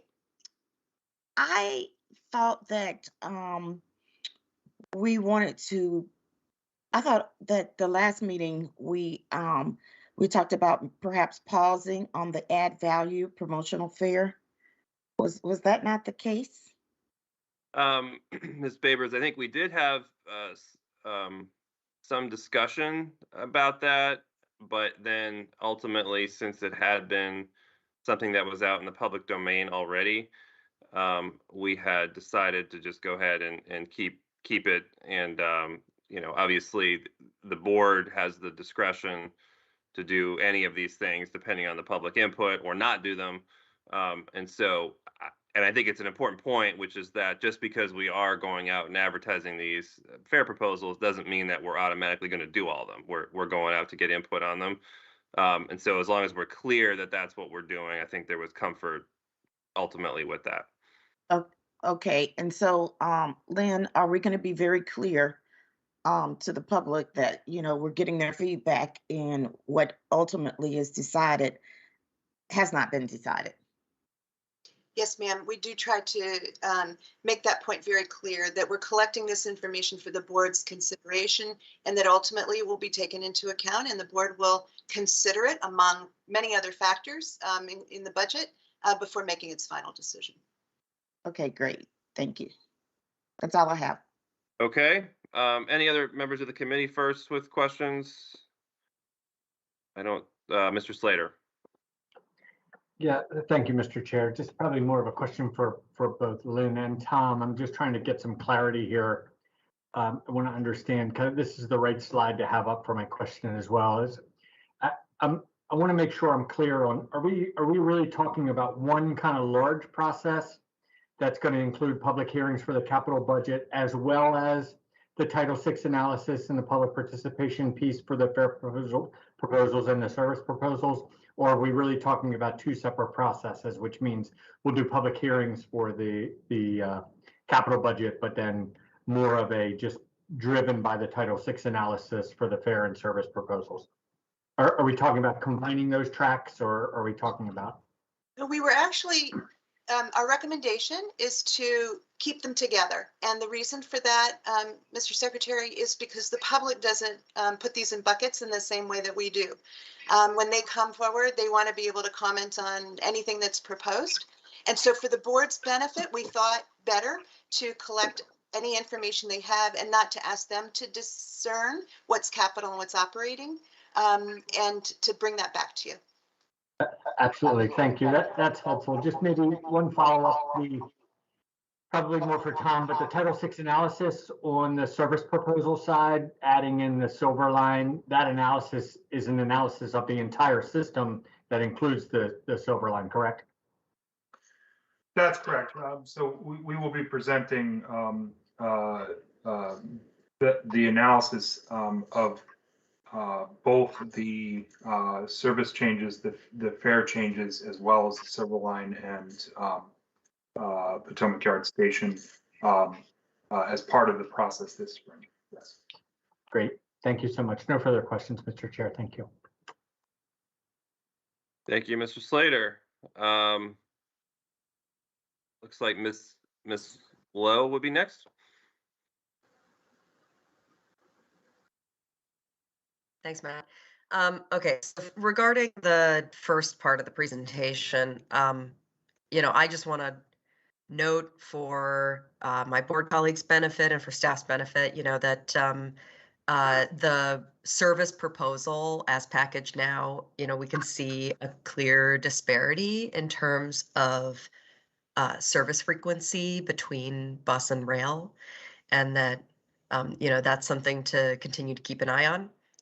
Especially as we think ahead to future fiscal years and further improvements that we might want to, or adaptations that we might want to make to service. I think that we as a board need to enter the coming calendar year and planning for the subsequent fiscal year, understanding that we can't just talk about waiting for ridership recovery, and that actually what we're seeing is ridership evolution, and that our service must also evolve, especially if we, want to be in a good position to face the fiscal cliff that we're going to be seeing in future years. Regarding public participation, I have just a couple questions. When I looked at WMATA's public participation plan, really the first thing I noticed was just that on the cover, there are no children or babies. And so something to think about for public participation. And this, it may be too late to get this in the hopper for this year, but to think about for future years is targeting some engagement and solicitation of public participation at youth. And that even adults who use the system may benefit from us being able to hear from youth about how to operate the system in a way that works well for them and is pro-social for them. So just something to think about. And then in terms of how we analyze public participation, I saw public participation broken down by a number of key demographics, and it would be interesting to also see that broken down by age and to see how good a job we're doing at hearing from particularly transit-dependent populations who cannot drive, including seniors and children. So just some things to think about, whether it's useful for this year, whether it's something that we can think about more for next year. That is something on my mind, is something that could really strengthen, that would be valuable input that we need to hear, and that could be another dimension of equity in order to strengthen, the board's commitment to centering that. Thank you, ma'am. And we have, I take your point on the youth, and we'll consider how to do more on that. On the demographics, we can give you the age breakdown when we make the staff report. We typically do ask about car ownership as one way to get at that second point you made. But I will talk to our team who designs the survey and see how much more of a breakout we can give you. As you know, the universe has to be big enough for us to draw certain conclusions from any subgroup, right? So let me see what we can do that would give you a representative picture, and we will do our best to break that down. Yeah, understood. And I think just knowing where we are as a baseline in terms of the kind of participation we're getting from different age groups is helpful information, to start thinking ahead to future years as well. Sure. All right, thank you. Ms. Martin Proctor? Hi, yes, good morning. Thank you so much. I really appreciate the presentation, and I just wanted to follow up with regards to saying, especially thank you for doing a targeted outreach with regards to individuals with disabilities. I think that that is critical, and making that outreach accessible from that perspective, I truly do appreciate and look forward to looking at. I did have a question with regards to what organizations, disability specific, that we're partnering with regards to doing that outreach to make sure it gets to those targeted populations, and who also did the review of individuals, who also did the review to make sure that the survey is accessible. And just to follow up on what Dr. Lowe said, another great way to actually target some of our youth populations, I thought we had in place, and I may be mistaken, partnerships with some of the universities in the area that really, okay, good, you're shaking your head, that really can ask the students the questions, because I remember being at Howard University and living on the Metro and the bus system. And it might be a really good targeted population to help us get that in, and it also allows that to get that age range that we'll probably need to start moving forward as we do rider evolution with regards to 18 and above. Thank you. That's a great suggestion, and as you may be aware, in addition to American University, Dennis recently struck a partnership with George Washington University to offer the UPass to the students, and we look forward to that and getting more young people on the system and getting their feedback. With respect to people with disabilities, we lean very heavily on the board's AAC, the Accessibility Advisory Council. Phil Posner regularly makes reports to you all, as we do with the RAC, the Ridership Advisory Council. And both of those groups, their leadership has told us, are reviewing the proposals and will have very thoughtful feedback for the board, I'm sure, about what works best for the communities of riders that they represent. In addition to putting the signage on the Metro Access vehicles, we also work with our staff team. We call them ADAP internally, but they're experts on applying the American Disabilities Act and the various technologies and resources that are available for the community. They review our materials and our surveys and so forth to make sure that they're reader friendly, for example, and that everything meets and exceeds the requirements. So while we do partner with outside organizations, we do rely on the staff to review all of our outreach materials. Thank you. Thank you. Any other questions? I also, I would echo just the comments about particularly the college participation. I also lived on Metro as a college student at Catholic, and it was our window to the rest of the city. So that's a really important part of our our sort of our constituency, and I think an area that we can continue to improve in. So that's a great idea in terms of outreach. All right, so I will then, since I don't see any other questions, I will go ahead and move approval of this item, which is the authorization for public hearings on FY23 operating budget and 23 to 28 CIP. Is there a second? Second. Member of the committee, Ms. Babers, thank you. Any further discussion on this item? All right, seeing none, Ms. Ellison, you want to call the roll? Yes, thank you. Chair Letourneau. Aye. Vice Chair Slater. Aye. Ms. Babers. Aye. Ms. Klein. Aye. Mr. Chair, the motion passes. Thank you. Thank you very much. So I believe that's the only item we have today at the Finance Committee, and with no further business, we will adjourn this meeting, and I'll turn it over to Mr. Drummer for the Safety and Operations Committee meeting. Thank you, Mr. Letourneau. Good morning, everyone, and welcome to today's Safety and Operations Committee. The first order of business is to approve our agenda. If there are no objections, we'll consider the agenda approved as presented. Are there any objections from members of the committee? Hearing none, the agenda is approved. Now to approval of the minutes. We have our minutes from our November 18th session. Are there any objections to the minutes as presented? Hearing none, we'll consider the minutes approved. So today we have 2 actions and 1 information update before the committee. Our first item is to approve a name change for the White Flint Metro Rail Station in response to a request from Montgomery County. For the committee's approval, the staff will present draft fleet plans for Metro Rail and Metro Bus, along with proposed rail service standards. These plans are a requirement from the Federal Transit Administration and provide a long-term planning framework, and funding decisions are made each year during the capital budget process. The rail service standards will help guide capital investments as well as the deployment of service and operating resources. These updated rail service standards are similar to those we did for Metro Bus that were approved or adopted last year.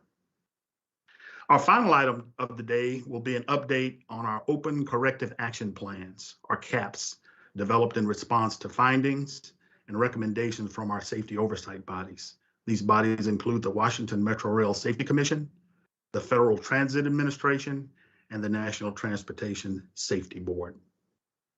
At this time, I'll turn the floor over to Lynn Bowersox, where she will discuss the proposed White Flint Station name change. Ms. Bowersox? Thank you, Mr. Chairman. I am uploading my screen at this time. If you could tell me when you can see it, please.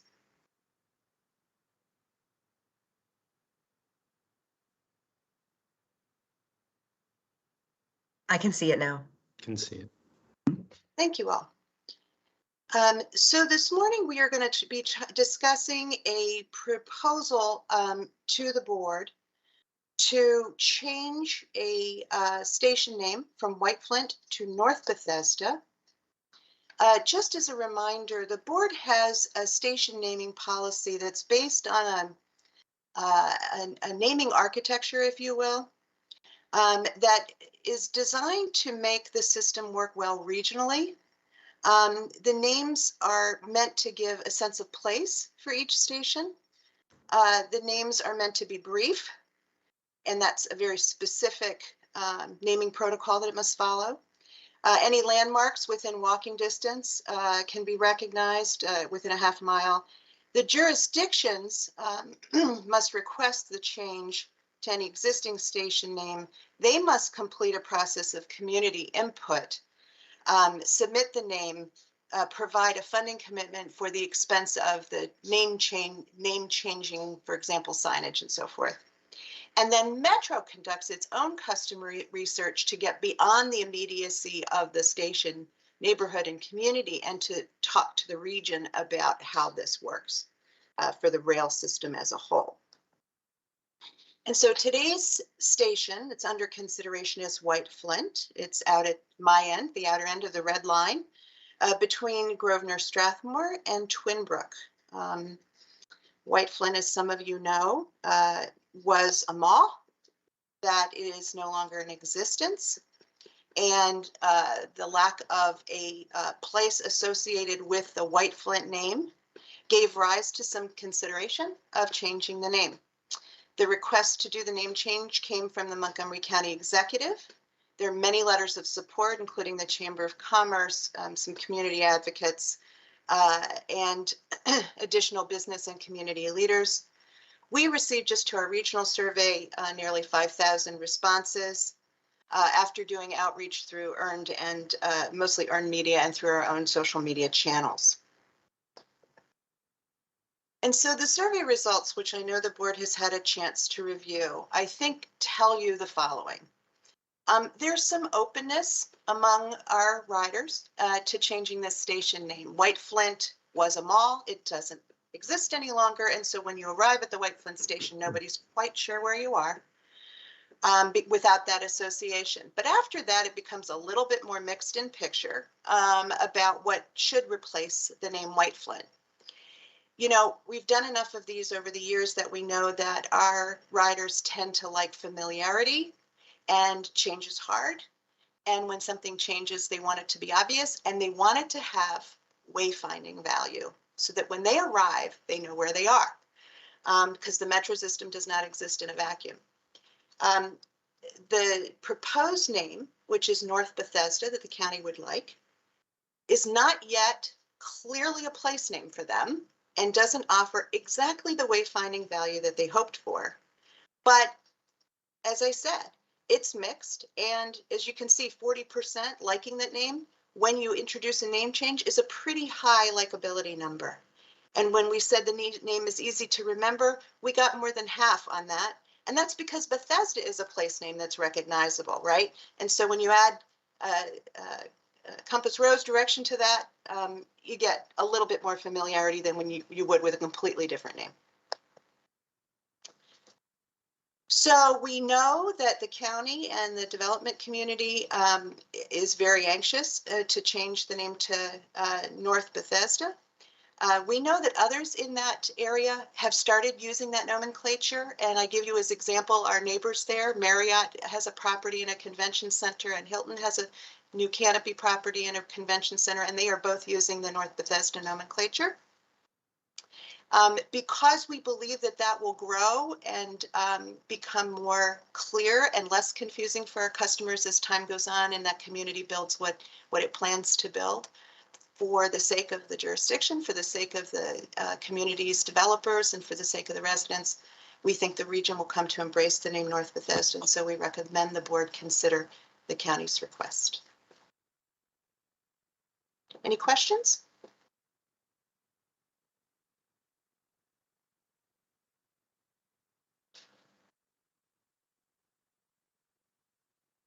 Since there are no questions, I move. One question, Don.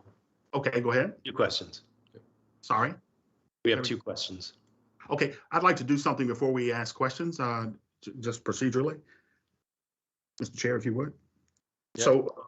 So thank you, Lynn. And before we begin the discussion, I'd like to move to approve this item. Can I get a second? Second. Second by Mr. Smedberg. Now, at this time, please ask questions, and we'll start with Mr. Smedberg. I have none. I saw the hands go up as you were looking at your paper. That's all. Yeah. Okay. Yep. So start with Dr. Lowe. Hi, thanks. Yeah, so the one thing that stood out to me from the survey results was that 62% of respondents disagreed that North Bethesda wasn't easily confused with another station name, obviously because there's already a station named Bethesda. And, you know, this is an issue that already exists in the system in the sense that we have a Farragut North and a Farragut West. We have a Pentagon and we have a Pentagon City. The board and the jurisdictions are propagating this problem throughout the system by having a West Hyattsville and a Hyattsville crossing. And now we're going to propagate it even more by having a Bethesda and a North Bethesda. This is not great. I somewhat dispute the assertion that like North Bethesda is really taking off in the community, given that the letters of support for this change came from the Friends of White Flint and from the White Flint Downtown Association. So, you know, they're not there yet. Yeah, I just want to register that this isn't ideal. It doesn't mean I'm not going to vote for it.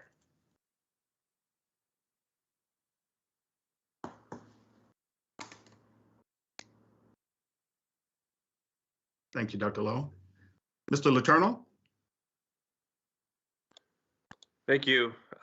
So these are tricky, and I think Ms. Bowersox, when you went over this, I'm only been on the board now for, I don't know, not even 2 years, but the typically so far when these have come up, the changes are never particularly popular, and then you kind of wonder what happens when things are settled down. So my bias here would be to sort of defer to our Maryland colleagues first, and then also to the jurisdictions. Having been through a naming process in Loudoun County for our new stations, we put a lot of thought into that. The Board of Supervisors didn't just ask Metro willy-nilly for names. We had a lot that went into that.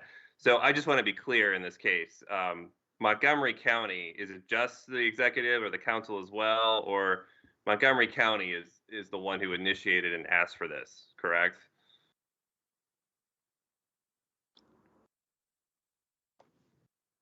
I certainly defer to the Maryland board members, but my understanding is that it is supported by the county. Yeah, yes, Matt, I'll just kind of weigh in. I double checked that myself because I tend to defer back. We've got another one looming in the Prince George's County part of the system as well that we have to work on. But I did the same thing, verified with our local partners, and they were in support. And I think the request came from the county executive himself. Okay. Yeah. So all right. Thank you for clarifying. Mr. Chair, if I could, before you turn to Ms. Klein, Lynn, correct me if I'm wrong, didn't we also have a co-signing or sending another letter? Were other members of the county council or county commission? It wasn't just, I mean, it was under the pen of the chairman of the board or the commission, but there were other county commissioners that were also supportive. That's particularly the one that Council represents that area and a few others. So you're on mute. If Ms. Ellison's on, perhaps she can clarify that as the board gets those letters.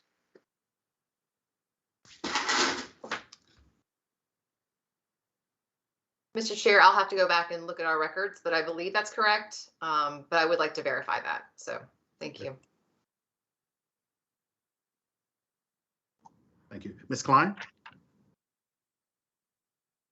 Yes, thank you. I just have a couple of questions. First of all, I was wondering, the main landmark that's there at the moment is the Pike and Rose development. And I was wondering if you or if any of my board colleagues happen to know whether Pike and Rose was considered as a possible name, which would avoid the confusion issue. There was some discussion in the county, at the county level and among the business community about Pike and Rose. The county decided to move forward with the request for North Bethesda, it seems, but we're not sure why. Or we in this room aren't sure why, but somebody must know. Okay. But the county did request North Bethesda. They did not submit multiple potential names. Is that right? Okay.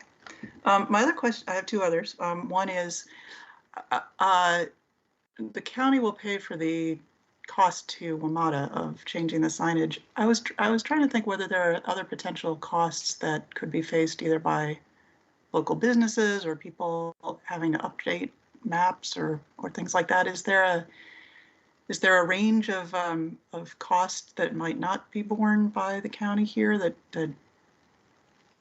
could be significant at all? Yes, I mean, I think you make an interesting point. Anytime we change the map, anybody who relies on the map and markets their businesses using the map would have to update their maps. And presumably that would affect small businesses or other and numerous businesses, but it sounds like the Chamber of Commerce was in support of this name change. Well, it might, but frankly, the timing of this is such that folks are depending on the update of the Silverline extension to make us all update the maps, and this is piggybacking on that. Right, for Metro, but not necessarily for a business located in this area that needs to update their own marketing or website or materials or flyers. Typically, even local businesses use the entire Metro system map, not just, you know, the red line segment. Well, not when they're saying, come visit us at White Flint Metro. You know, if they have a poster that says, yeah, right, or something, a flyer that they hand out, business cards, et cetera, that say we're at White Flint, they will have to update. So that, you know, just wondered if there had been any concerns raised about that. It sounds like the answer to that is no. Okay. And my last thing isn't really a question. It's more of just a point. As sentimental as I am about this, because I used to go to White Flint Mall when I was a kid, and sorry that it's gone. And I lived at the White Flint Metro for 5 years, about 20 years ago. I have to think that there is a very intentional effort going on in the county to remarket and rebrand this area into a much more cohesive transit-oriented development than existed before. And when I lived there, there was a golf driving range on top of the metro station, which isn't necessarily the most efficient use. I actually think we shouldn't undercount the idea that this actually will significantly help the rebranding of the area. I mean, I'm not actually that concerned that the name North Bethesda hasn't taken off yet, because I think this will actually do it.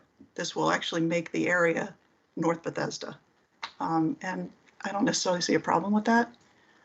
So that's just a sort of turning that on its head a little bit, that I think we will actually help to shape that new branding that the county is looking for by doing this. That's all my questions and comments. Thank you. Thank you, Ms. Klein. Ms. Lowe, do you have another question or comment? Yeah, just to follow up on what Sarah just said, yes, I agree with what Sarah just said. I also do feel a little sentimental because I bought the earrings that I wore at my wedding at White Flint at a store that isn't there now. So I think that, big picture, there is a cost because people who are riding the metro who meant to get off at Bethesda are going to get off at North Bethesda and vice versa. It is going to happen. And the reason that we have in our naming standards, right at the top of our list of standards, that the station names should be distinct is to help prevent that from happening. So I think there's a bigger picture conversation that we can have about wayfinding for the system as a whole and within the system, and that there, may be other ways to kind of help distinguish these two stations from each other. So let's just put a pin in that as a topic to return to later. Okay. So thank you. And I'll just make one comment and say special thanks to the team for working through this sensitive matter. And I believe I don't see any other hands up. So I'll now call on the board corporate secretary to administer the vote. Thank you, Mr. Chair. Chair Drummer? Aye. Vice Chair Martin Proctor? Hello, aye. Mr. Smedberg? Aye. Great, thank you. Mr. Smedberg? And Dr. Lowe? Aye. Mr. Chair, the motion passes. Thank you. Thank you very much. Now we'll move to our next item, the Metro Rail, Metro Bus fleet plans and Metro Rail service guidelines. I'll turn the floor over to Mr. Webster and his team.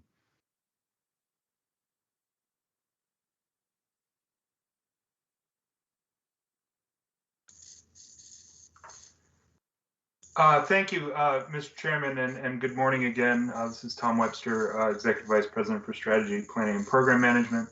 Could you confirm that you can see my slides? Yes, we can see them. Okay, great. Thank you. This presentation, much of the information included here has been presented to the committee previously this fall and over the course of the past year. So I will move fairly quickly through this, although it is a bit lengthy. And then I have several members of the team who you've heard from before on these topics available to support any discussion that the committee might have. The committee reviewed the Metrobus Fleet Management Plan as an information item back in September, and the Metro Rail Fleet Management Plan and Rail Service Draft Rail Service Standards as an information item back in October. And so essentially the purpose of today's meeting is to recommend committee and then board approval of the bus and rail fleet management plans and those rail service standards. We are, of course, in a period of uncertainty about the future of regional travel and ridership, but I think, as we've discussed, important to continue to plan for the long term and establish the frameworks for investment decision making and again planning for the future.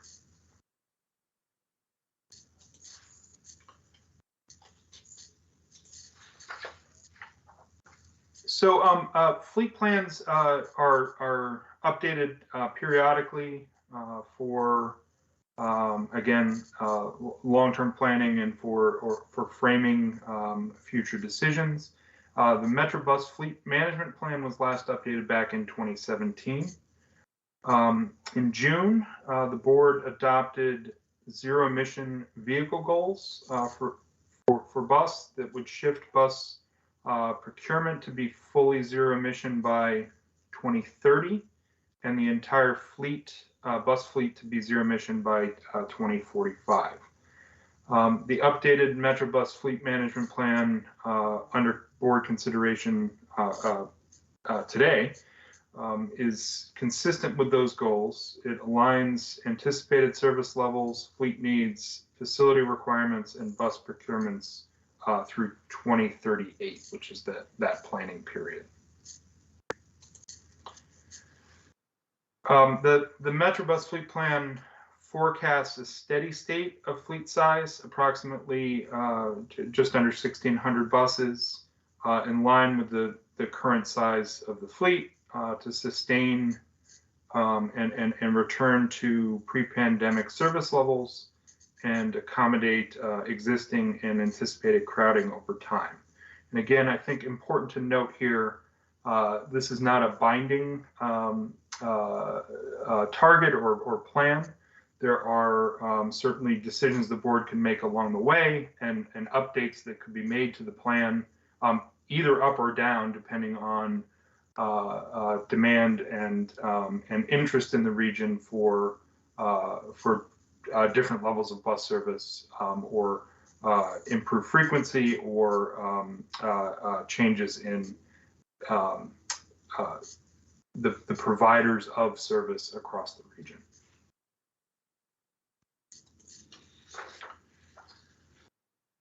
In addition to that plan to maintain a steady state fleet of about 1,600 buses and procuring about 100 buses or vehicles per year, the fleet management plan outlines a path for the beginning of the adoption of electric buses, starting with the upcoming bus procurement and transitioning to all new buses purchased to be electric or other zero-emission technology by 2030. And the Metrobus fleet plan or the Metrobus fleet under this plan would be fully zero-emission by 2045 at the latest. Metro would also grow articulated buses as a share of the fleet from the current approximate 4% to about 12%, or around 180 buses, again, to improve capacity and address crowding on our highest ridership corridors. The fleet plan also updates the spare ratio from 18.5% to 19.5% to support the technology transition and that increase in articulated buses. This strategy represents really a transformational investment opportunity for the region, for the jurisdictions, and for Metro, supporting regional zero emission goals, sustainability goals, and broader objectives, again, for the whole region. Importantly, as the chairman mentioned earlier, the board's decisions around these plans today are not obligations or binding. The investment decisions will be made separately through the capital program and operating budget processes. So for next steps on the bus fleet plan, so staff today is recommending board adoption of the fleet management plan. We will be submitting that plan to the Federal Transit Administration for their review and concurrence. The upcoming bus procurement that is right now in development will factor in the elements of this plan. So moving to the Metro Rail Fleet Management Plan. The Metro Rail Fleet Management Plan was last updated back in 2016. And again, this plan enables the coordination of capital investments, including rail cars, rail car storage and maintenance, traction power, and system throughput to meet future system needs and service needs through 2040. Again, is a framework to guide long-term planning, and then again, the funds are obligated separately through the capital program and budget processes. And just like the bus rail fleet plan, it is a required element of our relationship with FTA from a grant funding and grant program perspective. So Metro's current system capacity can deliver approximately 75% 8-car trains at an 8-minute peak system headway. And system headway, just as a reminder, refers to the typical interval between trains departing the end of the line terminals. It's a useful shorthand when talking about total system capacity levels, but also important to note that trains run much more frequently in core parts of the system where our rail lines overlap. So an 8-minute system headway sees trains arriving at intervals of 3 or 4 minutes at many of our stations in the core. Each of these factors described on the slide here impact Metro's ability to deliver service and are central considerations in long-term system planning.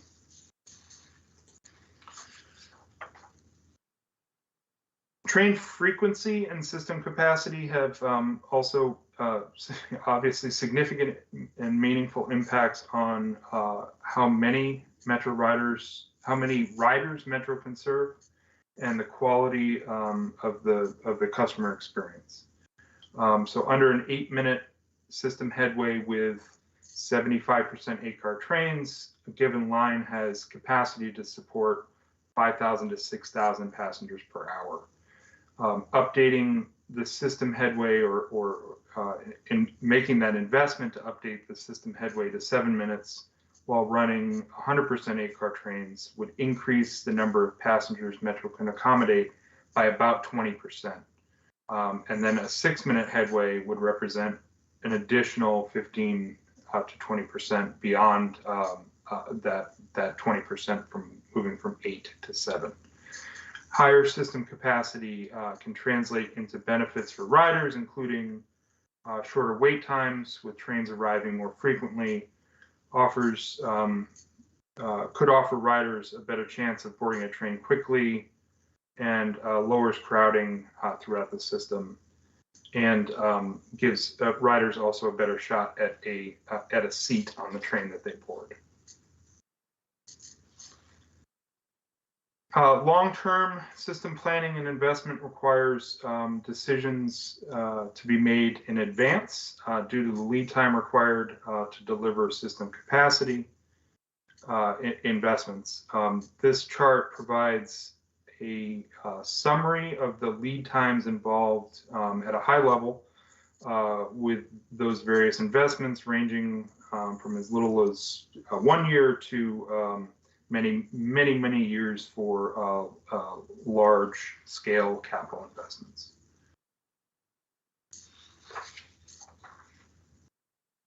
Metro's current railcar fleet consists of about just under 1,300 railcars, and under this proposed Metro Rail Fleet Management Plan, the fleet composition will change with the delivery of 8,000 series railcars to replace the aged 2,000 and 3,000 series vehicles, and then to support potential fleet expansion that would be needed to operate those higher service levels that I just described. And so in summary, the Metro Rail Fleet Management Plan outlines steps to prepare for anticipated regional growth by planning for 100% 8-car train operations and the capacity to run more frequent service at a 7-minute system headway by about 2030. This level of service would be supported by the expansion of the railcar fleet, expanded rail yard and maintenance shop capacity, and improved configurations for 8-car train operations, and then continued investment in traction power systems. This slide lays out the estimated level of investment required for those improvements, the operation of a 7-minute headway system by 2030. And again, the board's decision around these plans doesn't obligate this, but this gives you a sense of the scale of the investment required. And of course, this is going to require new money and new investment from the region and the federal government to make it happen. So again, next steps here, we're going to seek the board's approval of the fleet plan submitted to FTA, and then we are going to continue developing plans and procurements for potential procurements for rail yard investments and other proposed projects. Now move quickly to the rail service standards. The most recent updates to rail service standards occurred back in 2012 and 2013. Last December, the board adopted new Metro bus service guidelines that had not been updated for almost 2 decades. The board reviewed these draft rail service standards back in October, or the committee did. There's certainly an opportunity to update these rail service standards to reflect current conditions and our operating practices, which includes changes in service patterns and changes in ridership. More service adjustments for system renewal, and the increased use and desire for 8-car trains. In updating these standards, Metro can improve the responsiveness of our rail service to address crowding and ridership demand in the context of evolving or changing conditions. The draft rail service standards for the board's consideration include minimum train frequencies during regular service in the daytime and early evening from opening to 9:30 p.m., 7 days a week, 12-minute minimum frequencies on the blue, orange, silver, green, and yellow lines, and 6-minute minimum frequencies on the red line. In late night service from 9:30 until close, 7 days a week, 15-minute minimum frequencies on the blue, orange, silver, green, and yellow lines, and 10-minute minimum frequencies on the red line. So again, these are minimum train frequencies and from the terminals, and most riders would likely experience service more frequent than these minimum standards. Updated draft passenger load standards would target average peak loads at or below 100 passengers per car, defining optimal loading as 80 to 100 passengers per car, crowded as 101 to 120 passengers per car, and very crowded as 121 or more passengers per car. Metro would also target capacity for a seated load during off-peak service. And then finally, these standards would establish a goal of the operation of 100% 8-car trains in passenger service. So again, back to this core issue, in effect, these standards would see most riders receiving better service than the minimum line frequencies.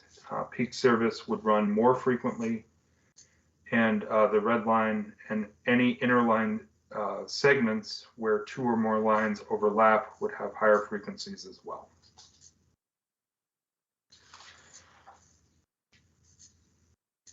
So in summary, we are recommending committee and board adoption of the bus and rail fleet plans and these new rail service standards. And Mr. Chairman, I appreciate your time and patience again this morning as we walk through this, and we're happy to support the discussion. Thank you. Thank you, Mr. Webster. Before we begin the discussion, again, I move to approve this item. Can I get a second? Second, Mr. Chair. Second by Mr. Smedberg. Thank you very much. I'll begin by making some opening comments. We find ourselves in a very unique situation with this plan. The good news is it's great proactive planning tied to a non-binding set of cost and programming projections and a tremendously uncertain future, especially with what's happened to us in the last 24 months. And that's going to drive changes, as Dr. Lowe said, evolving rider needs, and in our case, capabilities funding.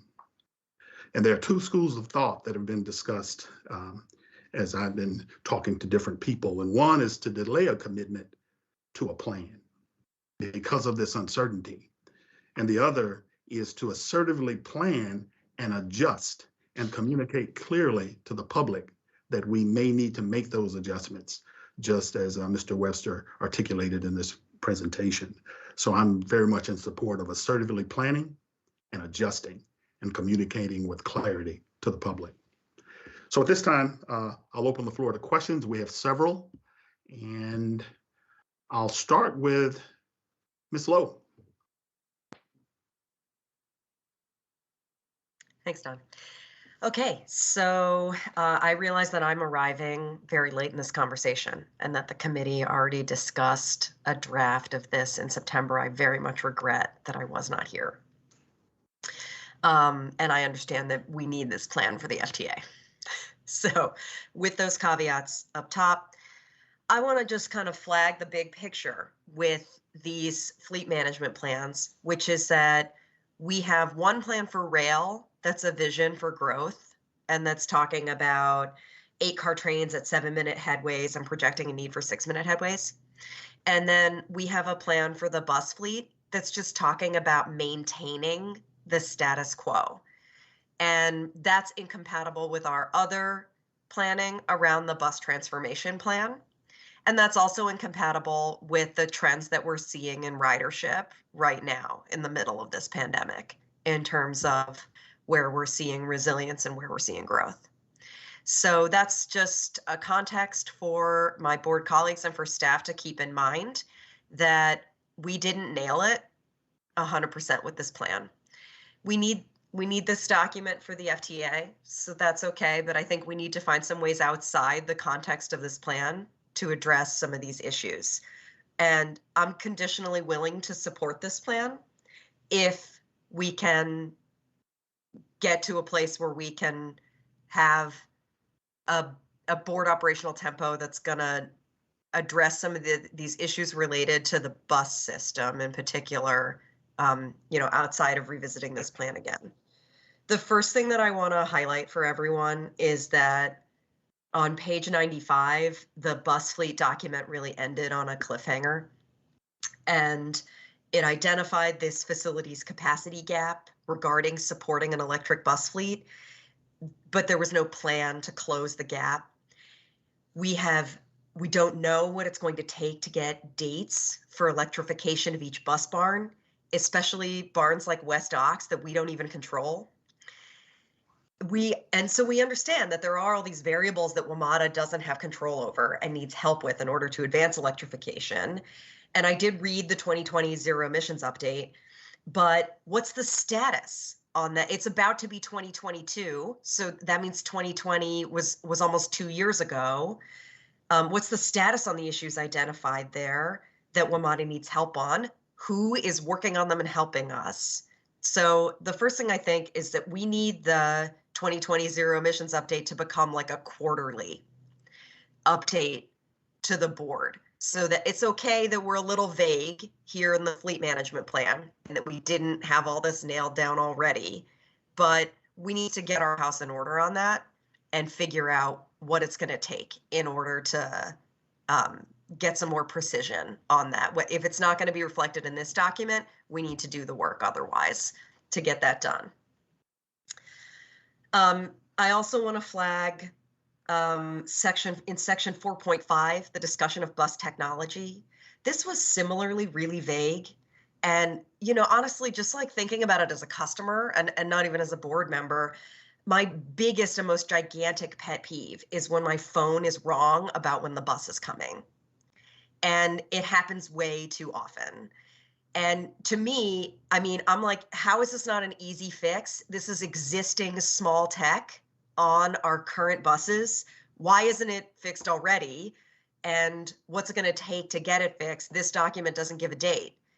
So similarly, if this document's going to be vague on that, let's do work outside of this document to get more specific on that. What's it going to take to get a timeline on it? And what is that timeline? So, big picture, I think that, I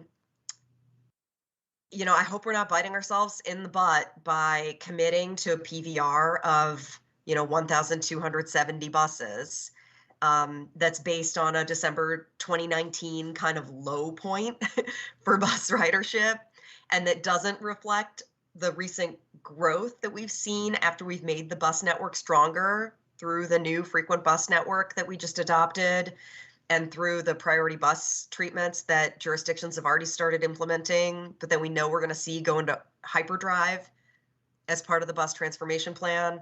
So I'm flagging that 1,270 is probably too pessimistic, and that, I hope we have more work to do on that.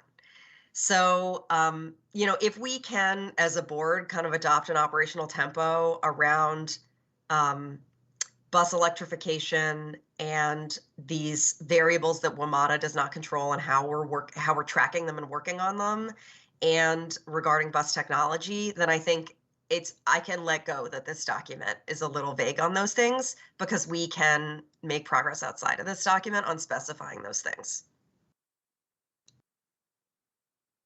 Thank you, Ms. Lowe. Great feedback. Any comments from any of the staff member, Mr. Webster, or anyone else? Heard all of that loud and clear. Thank you very much. Fantastic. Okay, Mr. Smidberg. Thank you, Mr. Chair. Tom, I have a question on the 7-minute headway in the 8-car train slide you had there, the summary. I know one thing that has been brought up, Devin Rouse, a former board member, talked a lot about, the automated system. does that assume we move to a fully automated system as it relates to rail operation, or is that still a manually based system? So it's really parallel efforts. Certainly, upgrades to our train control systems will support more reliable operations long term. But the primary investment requirements for to get to that level of frequency are again in the storage, in the power, and the rail cars themselves. And in parallel, there's also this massive investment that's required in train control. Okay, thank you. And Tom, a question about bus. You know, we saw pre-pandemic, the couple of years leading up, and you know, looking at the starting point to Ms. Lowe's comment about 19, we basically were seeing a decline over the years of bus ridership. You know, it was in decline. Is that 19 point? I mean, we're not necessarily seeing much of a drop off from that, are we? And we're not really seeing growth. I think we're seeing people use the system differently, and that prompted the whole bus transformation and equity discussion that we have been undertaking, but we weren't necessarily seeing growth per se. It's sort of level off at best, I guess, is the way I'm putting it. I'm just trying to understand. I appreciate some of the comments Tracy's saying, but I also want to understand and just sort of put it into context so I understand where we're heading with some of this. Mr. Chairman, I think appreciate the question. That the certainly over the period of time pre-pandemic, we had seen at the aggregate level declines in bus ridership, and you know, as we went through that bus transformation effort, you know, identified some of the reasons for that. Certainly,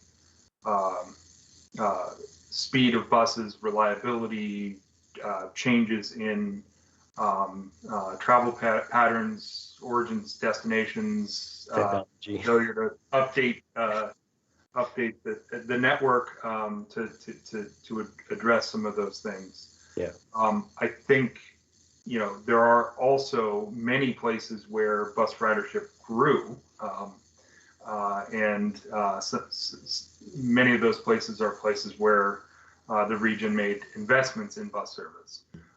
So we're in a period now of, you know, as we keep talking about, very significant uncertainty, but again, a lot of optimism about what bus can mean for this region and for our customers and our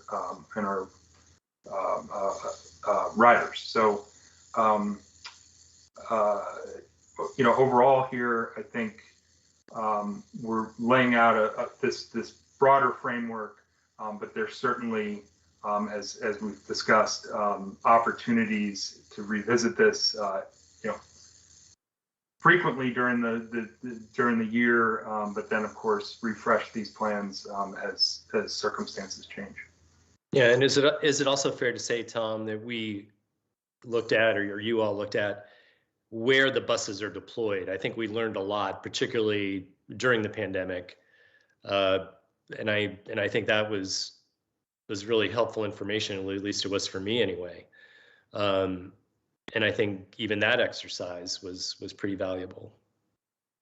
Yeah. So yes, yeah, as we were developing, and the board considered that those you know, high frequency improvements that were implemented back in September.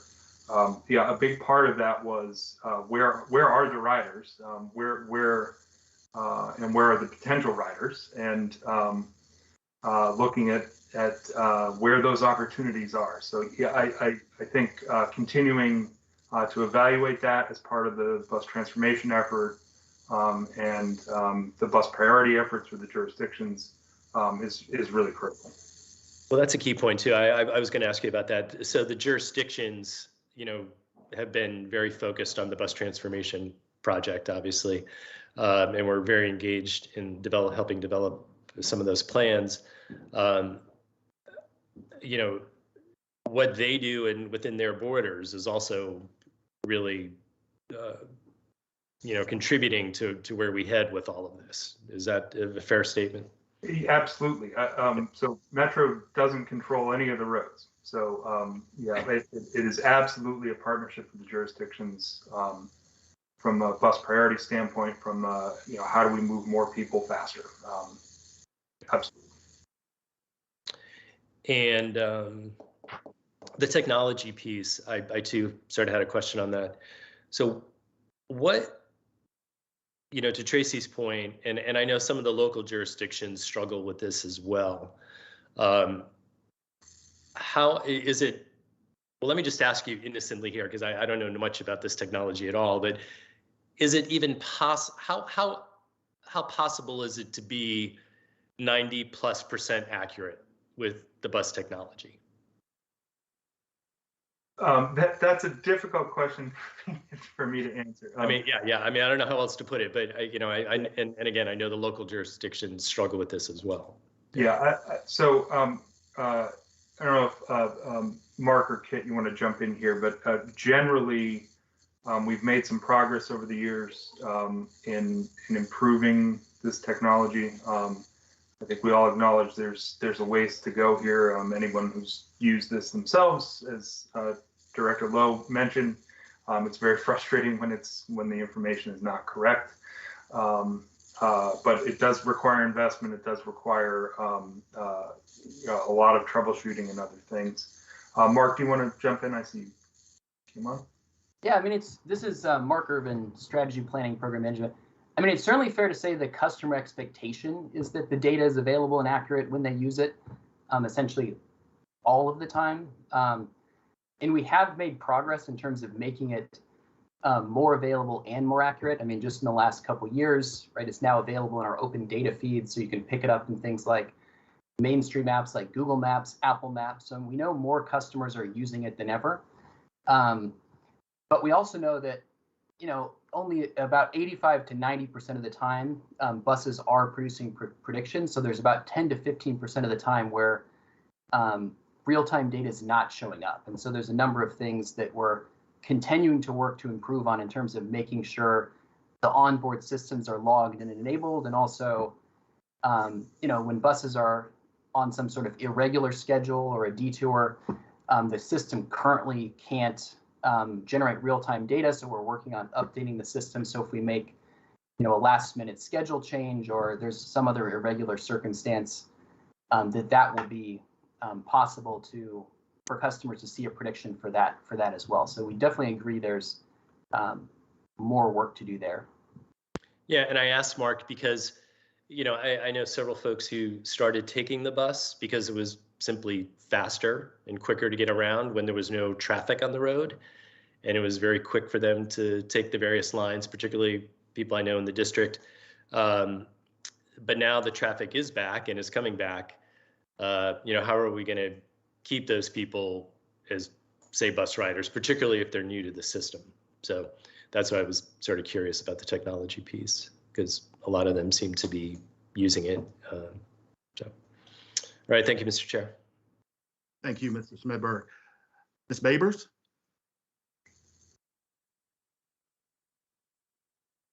Yes, thank you. I think I only had one question perhaps for Tom. And I think it was on slide 15 when, I think I'm similar to Tracy. I'm a bit concerned when it says that regional growth for Metro Rail fleet expansion. And so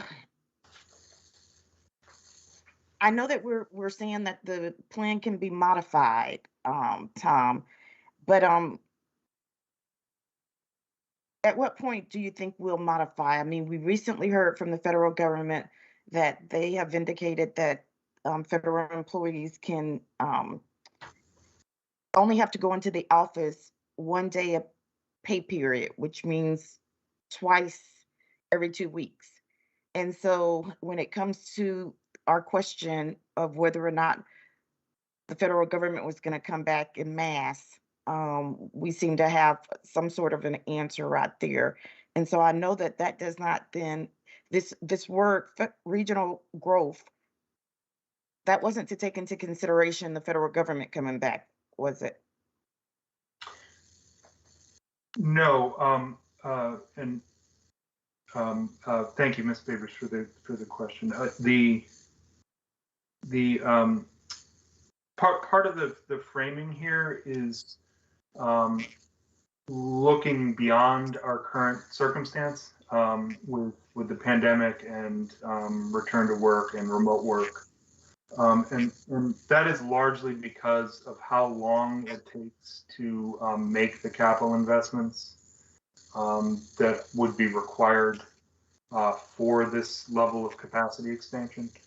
So really in this plan, we're looking well beyond our current circumstance. And again, this is the optimistic version that looks at here's the investments that would need to be made to meet long-term regional growth and ridership potential. To the extent that ridership remains low for a prolonged period of time, I think for the board and the committee and the region, it's evaluating whether we move forward with one of those specific capital investments at the time that it's ready to move forward, rather than coming back to this plan and trying to scenario build within the plan itself. And then we do have an obligation to FTA to update this plan periodically, and of course that's just good business as well.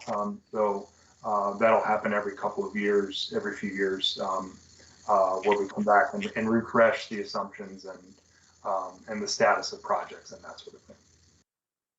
Okay, great.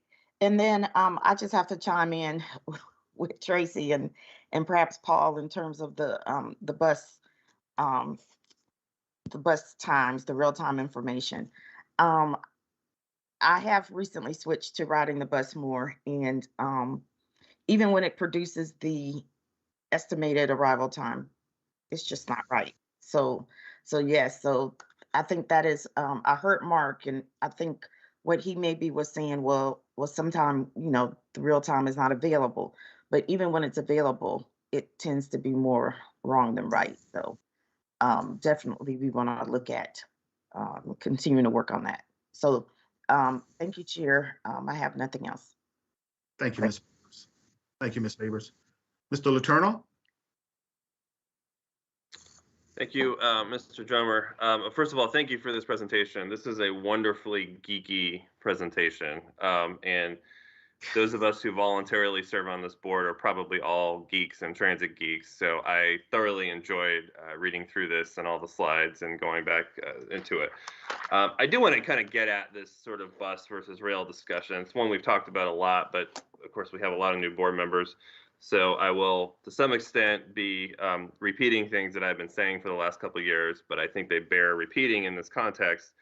One of which is, I think one of the big factors in bus service and fleet management is simply the fact that, in particular, the Virginia jurisdictions have been taking over Metro bus routes at a fairly rapid pace. And so, when you talk about fleet size, in reality, because in some cases, agencies like Fairfax Connector and Alexandria Dash and others are taking over routes that Metro used to serve, or just taking them over and expanding service, it does reduce the need for Metro service in Virginia, and therefore opens up more fleet for other places. So in reality, keeping a status quo fleet size is really an expansion.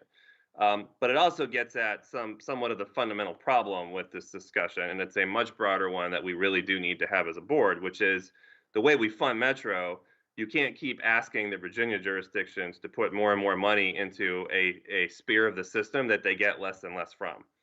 And so the resistance sometimes to some of the bus discussion is because from the Virginia perspective, we're getting less, and we're still paying more. And that's a problem. And that's a problem I hear from elected officials across the Virginia jurisdictions. And it's just kind of one of these fundamental things that we're going to have to sort of wrestle with and figure out how to address in the future.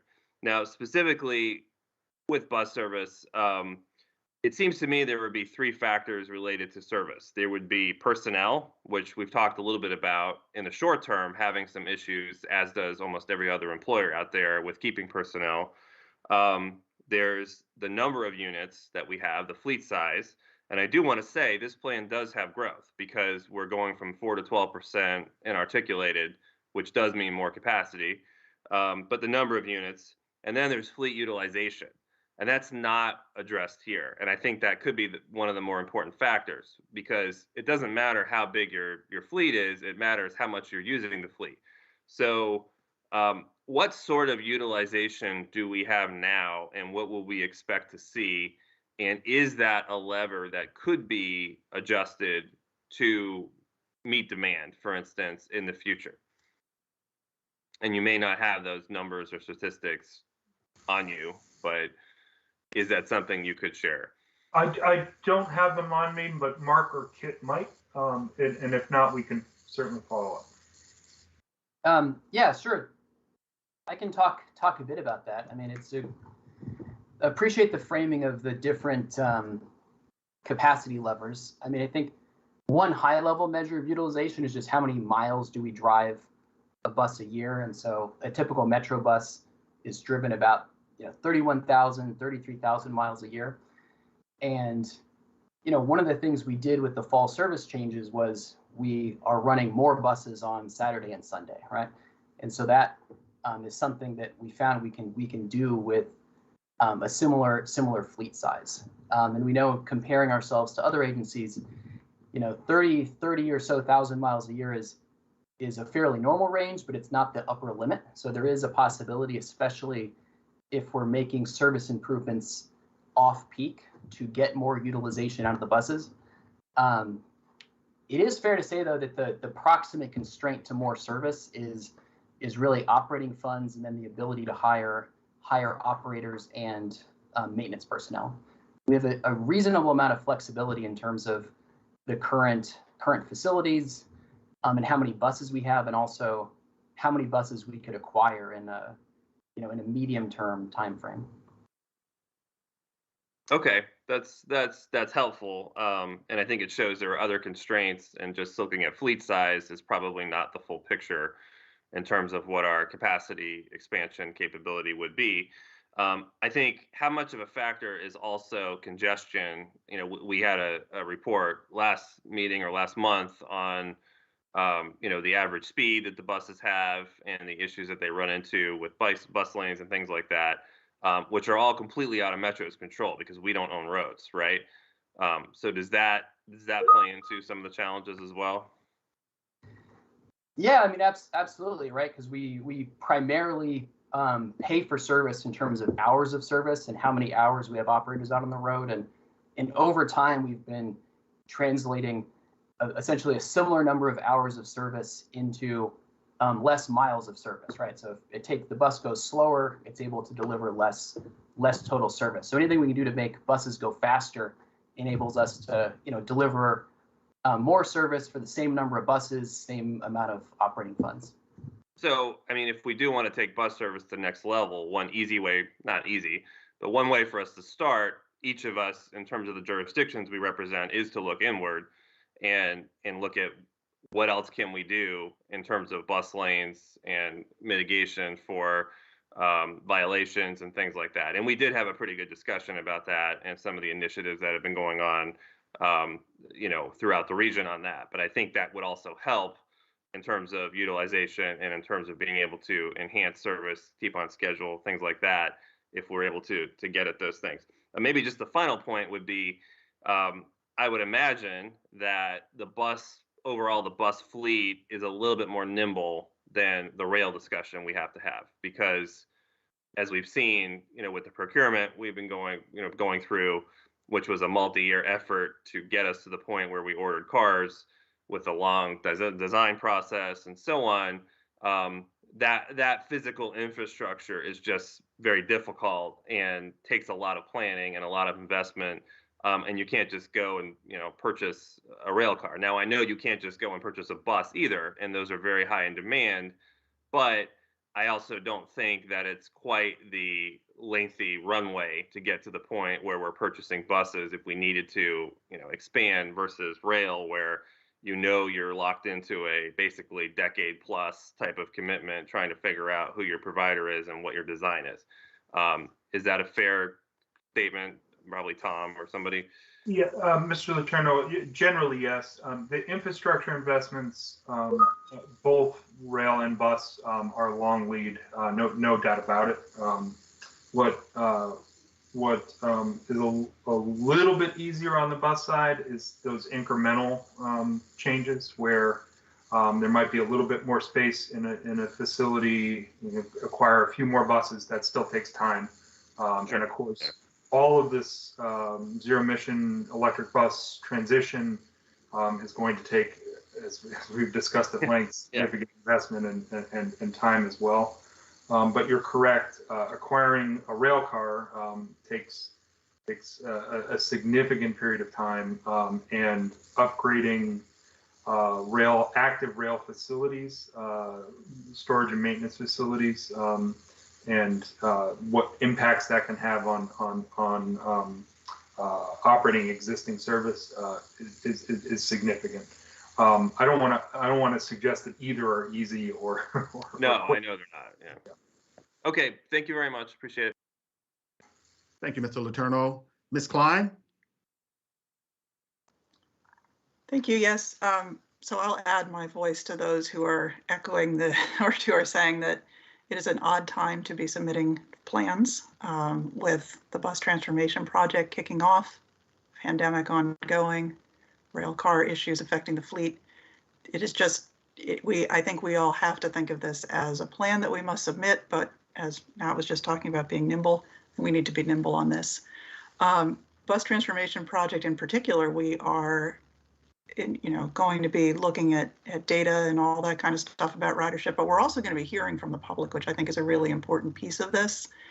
We can't say right now what people need without going through that step. And so I do hope that we will be able to have somewhat regular updates and discussions about how that process is going and the interaction between that process and this plan and any updates.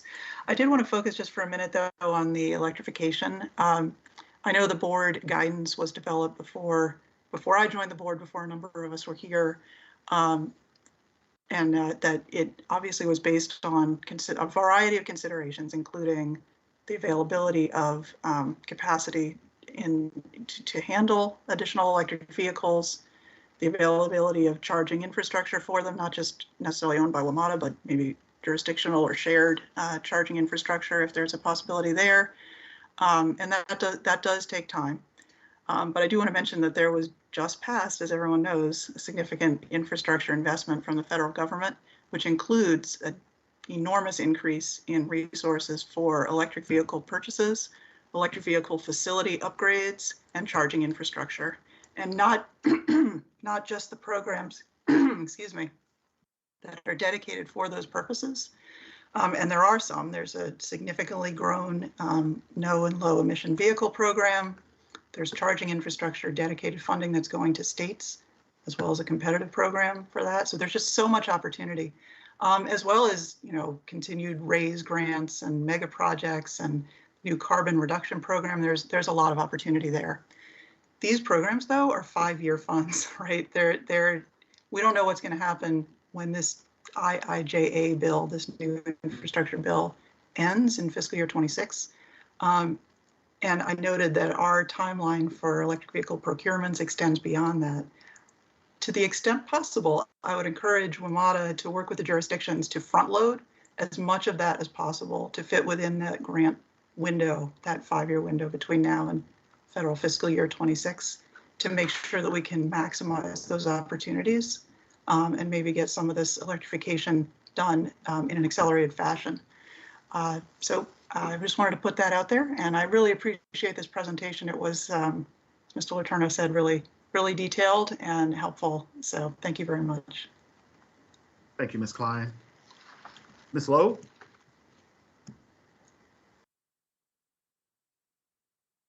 Am I unmuted? We can hear you now. Okay. Yeah. Okay. Yeah, no, I really appreciate this discussion.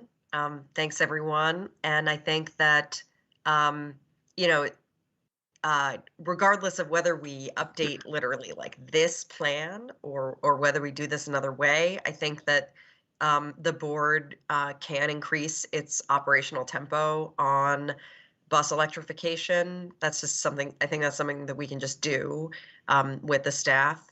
And it sounds like we have really broad buy-in to do that. So I'm excited about that and, you know, eager to find out every way that we can help, since we understand that many of these are conversations that need to happen also with the jurisdictions that we represent. Specifically regarding bus technology, I hear what you're saying, that whatever's going on right now, the solution involves investment. I just read a 200+ page document on investment in the bus fleet and the rail fleet, and so that's why I was surprised that how much investment, what investment, those answers were not in the document. So okay, they're not in the document, but I need them. Okay, so thank you, Ms. Lowe. I don't see any other hands. Let me check. I don't. So now at this time, with no further questions or comments, I'll now call on the board corporate secretary to administer the vote. Thank you. Chair Drummer. Aye. Vice Chair Martin Proctor. Aye. Mr. Smedberg. Aye. And Dr. Lowe. Aye. Mr. Chair, the motion passes. Thank you.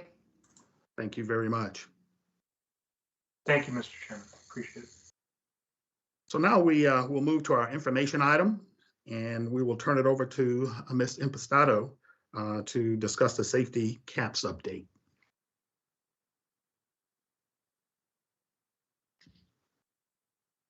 Good afternoon, Mr. Chair. I just want to make sure that everyone can see my screen and can hear me clearly. We can see it and we can hear you. Wonderful.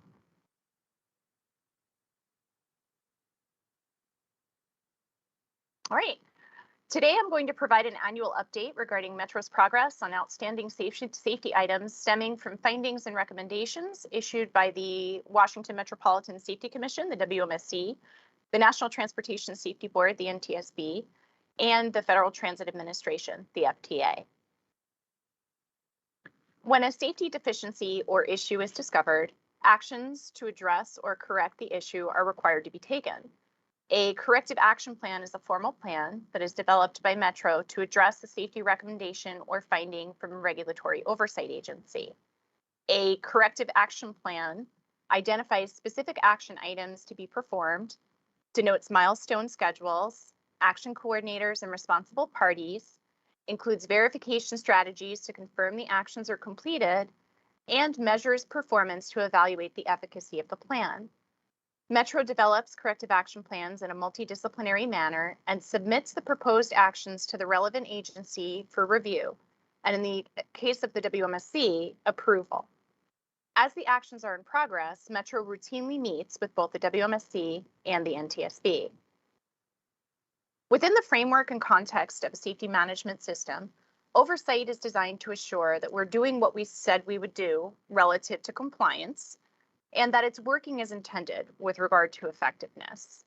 The results, in the form of findings, are often used to drive continuous improvement. A root cause analysis is performed, which drives corrective action plans that are designed to effectively mitigate the risk of a recurrence. Implementing a safety management system includes increased internal and external oversight. In contrast with prior safety paradigms, which focused on prescriptive compliance, an SMS takes a holistic systems approach to safety risk management. This approach increases the depth and breadth of our critical safety and self-assessment, and accordingly identified issues that are systemic in nature, which manifest in multiple aspects of the workplace, will increase in number as we self-assess at the system level. We are able to leverage the formality of a corrective action plan to drive robust actions to address our findings. As is the case with many agencies of a similar size and history as Metro, issues discovered in assessment and audits are oftentimes not new and reflect long-standing challenges. What is different under SMS is that we are establishing formal mechanisms to track efforts and prioritizing investments in time and resources to permanently correct issues. This typically requires a multi-year effort.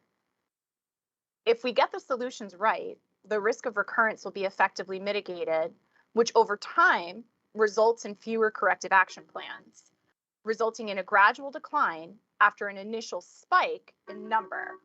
This is all part of our continuous improvement efforts. There are three main corrective action plan status categories. In development or implementing means that a corrective action plan is being established or in the process of being implemented to mitigate the risks identified. The NTSB does not officially approve of actionable items prior to implementation, but is available for consult if needed. Submitted for closure. Teresa, excuse me, your slides are not moving. For some reason, we're still on the first slide, the cover slide. Oh. Let me end the slideshow and try again. Thanks.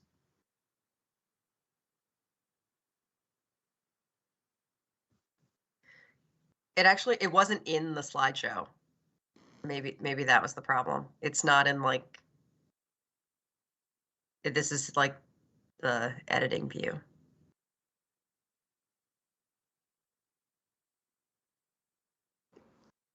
Yeah, it's in the editing view, and also we are having some issues with the slides today for some reason. There you go. There you go. You're cooking with grease now. All right, so my apologies, you missed the graphics that went along with the narrative with regard to the movement from incipient phases to maturity with regard to our SMS as we shift from reactive to proactive. So to recap with regards to CAP status categories, in development or implementing means that the CAP is in the process of being implemented or is being established.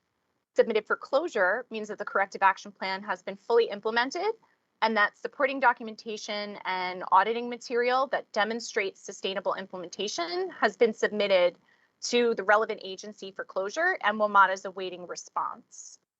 Closed means that the regulatory agency has received all applicable documentation, conducted any follow-up audits as necessary, and has determined that WMATA has mitigated the hazard in a sustainable manner. All corrective action plans have been posted to WMATA's publicly facing website since July of 2017.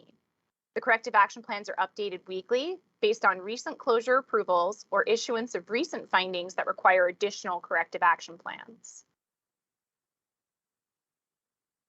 Currently, there are 436 total corrective action plans. The NTSB represents 31 total corrective action plans, 26 of which have been submitted, 19 of which have been closed, 17 of which are under review and awaiting feedback from the NTSB. 5 NTSB corrective action plans are currently in development and implementing phases. From the WMSC, 116 total corrective action plans are in place. 50 of those corrective action plans have been submitted, 39 of which have been closed, and 11 are under review and awaiting closure. 66 corrective action plans received from the WMSC are currently in development and implementing phases. 289 total corrective action plans remain from the Federal Transit Administration. Of those 289 total corrective action plans, 284 have been submitted to the FTA. 282 have been closed, 2 are under review, awaiting closure, and 5 are currently in development. Corrective action plans vary in scope and complexity. A single action may be equivalent to closing a finding in which WMATA developed an overall CAP, However, the majority of the corrective action plans or CAPs have numerous actionable items that address the specific finding or recommendation. A corrective action plan is not able to be closed until all action items have been approved and closed. Of the current 1,868 actionable items associated with our aforementioned 436 corrective action plans, 255 are in development, with 215 submitted for approval and closure, and 1,398 have been approved and closed. To address each of these action plans, WMATA must implement them and submit documentation for their closure approval. Of note, the number of action items will change over time as they are closed, or if new ones are added in follow-up activities that look at the efficacy of corrective actions. The oversight performed by regulatory agencies falls under the safety assurance component of a safety management system. The safety management system is, as we've mentioned, designed to drive the shift from a traditionally reactive safety program to a proactive safety program that takes action before an incident occurs. The safety oversight function has two key components. The first is to verify compliance with regulations, rules, processes, procedures, and other mitigations that are designed to enable safe operations at Metro. The second function is to assess the effectiveness of those mitigations. The ensuing findings and recommendations are evaluated and placed into one of four categories. The categorization takes place without any additional action to mitigate the risk. The most severe level of categorization is an unacceptable, unmitigated hazard. Accordingly, the hazard must be mitigated in the most expedient manner possible. In the undesirable category, the hazard must be mitigated, and if necessary, interim mitigations in coordination with the Executive Safety Committee and WMSD's approval will be approved. Acceptable with review categorization means that the Chief Safety Officer, along with the Chief Operating Officer and members of the Executive Safety Committee, must determine if the hazard is adequately controlled or mitigated in its current state. Acceptable without review indicates that the hazard does not need immediate mitigation, but long-term corrective actions are necessary and should be monitored. As of the date of this briefing, there is one open finding that, if unmitigated, ranked as unacceptable. The aforementioned NTSB recommendation, which recommends that WMATA implement appropriate technology that will automatically alert wayside workers of approaching trains and will automatically alert train operators when approaching areas where workers are on or near the tracks. WMATA took immediate action upon receiving this recommendation from the NTSB and implemented a number of administrative controls to reduce the risk to an acceptable level to continue operations. In tandem with the maturity and implementation of these administrative controls, WMATA sought the support of an FTA grant and conducted a pilot of the technology designed to address this recommendation. A report on the results of this pilot is currently in the final draft phases, and we are working to determine the path forward. Additionally, WMATA has benchmarked from the railroad industry, and we've established an operating practices team that's dedicated to refreshing Metro's Safety Rules and Procedures Handbook, with an emphasis on leveraging railroad best practices to improve roadway worker protection, procedures, and training. The majority of the corrective action plans fall under the undesirable category, which essentially means that we require action in order to mitigate in an interim fashion. For example, a recent audit of the Rail Operations Control Center resulted in 21 findings, many of which were categorized as undesirable. Corrective action plans were drafted. These corrective action plans are currently in the implementing phases, and we are dedicating bi-weekly meetings with the WMSD to discuss progress regularly. While findings received from regulatory agencies are never expected to reach zero, as WMATA's safety management system matures, the internal safety assurance function should gradually drive more and more proactive detection and mitigation. This is expected to result in a corresponding gradual decline in the corrective action plans required by regulatory agencies. Therefore, WMATA's next steps are centered around staying the course in terms of implementing actions in accordance with the commitments that we've made in our corrective action plans, and concurrently maturing the implementation of the authority's safety management system in accordance with our agency safety plan. With that, I'll conclude my presentation, and I'm happy to answer any questions the board may have. Thank you, Ms. Impastato. You've answered all of the questions I had in the middle of the presentation, which is very good. Please use the raise hand function if you have any questions.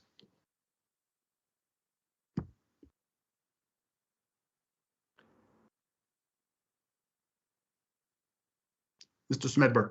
Well, Mr. Chair, I had my question answered in the presentation, but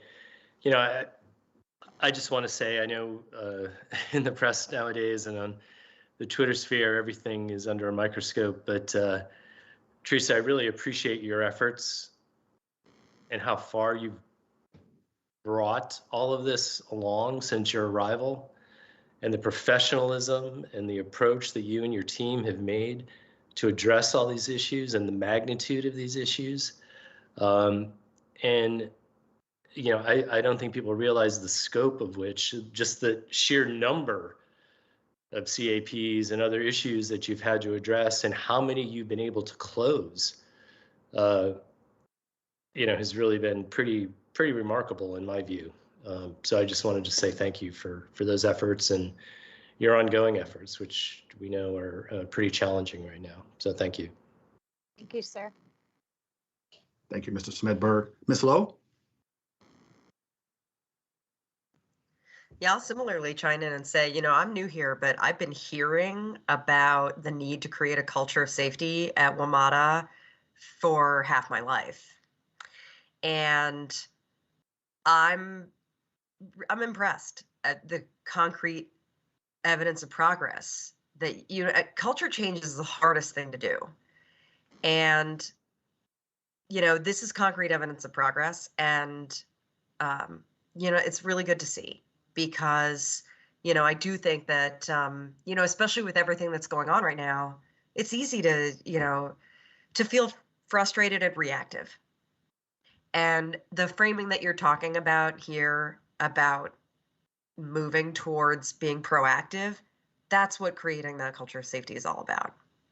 And, so, I take this as some confirmation that we're on the right track. Thank you. Thank you, Ms. Lowe. Okay, I don't see any hands at this point. Again, thank you for an outstanding presentation, and I echo everything that's been said with regard to the progress that is certainly evident. So with no further business to come before the committee, we stand adjourned, and I'll turn the floor over to Mr. Chair Smedberg to begin the board meeting. Thank you, Mr. Drummer. Before we begin, I'm going to go ahead and say we're going to take just a 3-minute break to have people, get the opportunity to get some water or take a bio break. But we'll just pause for 3 minutes and also give staff the time to prepare here. So we'll be back in 3 minutes.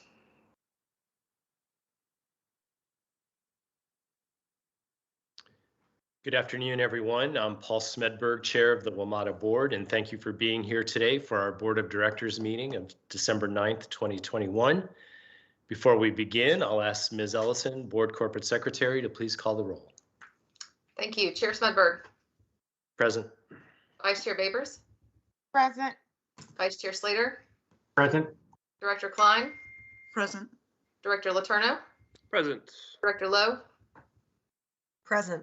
Director Drummer. Present. And Director Martin Proctor.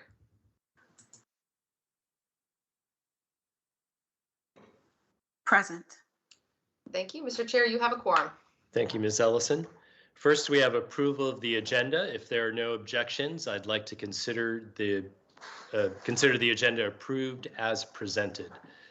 Does anyone have any objections or comments on the agenda?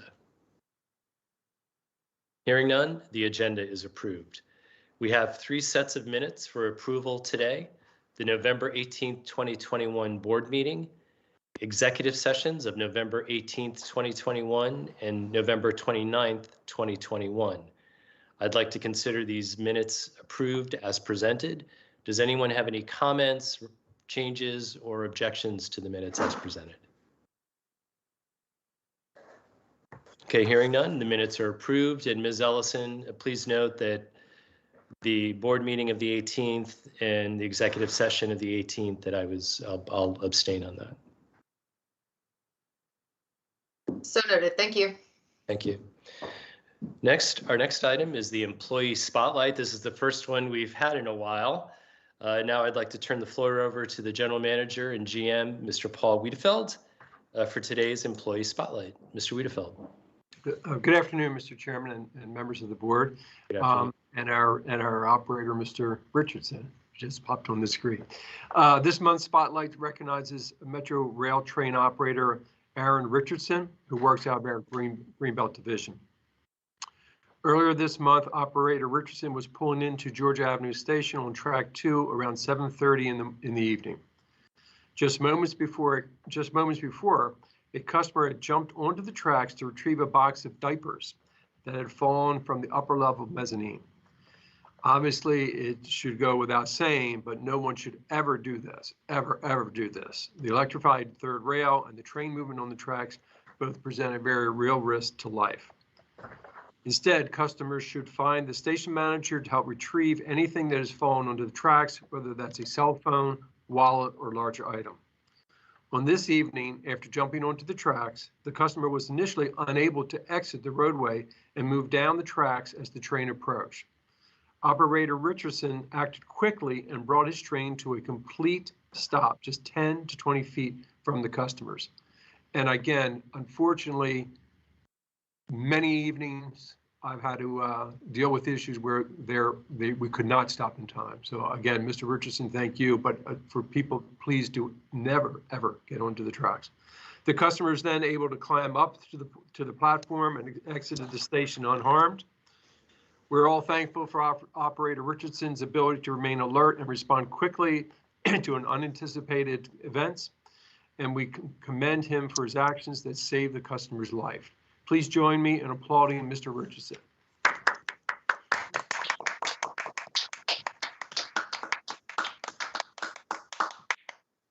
Mr. Richardson, would you like to make some comments?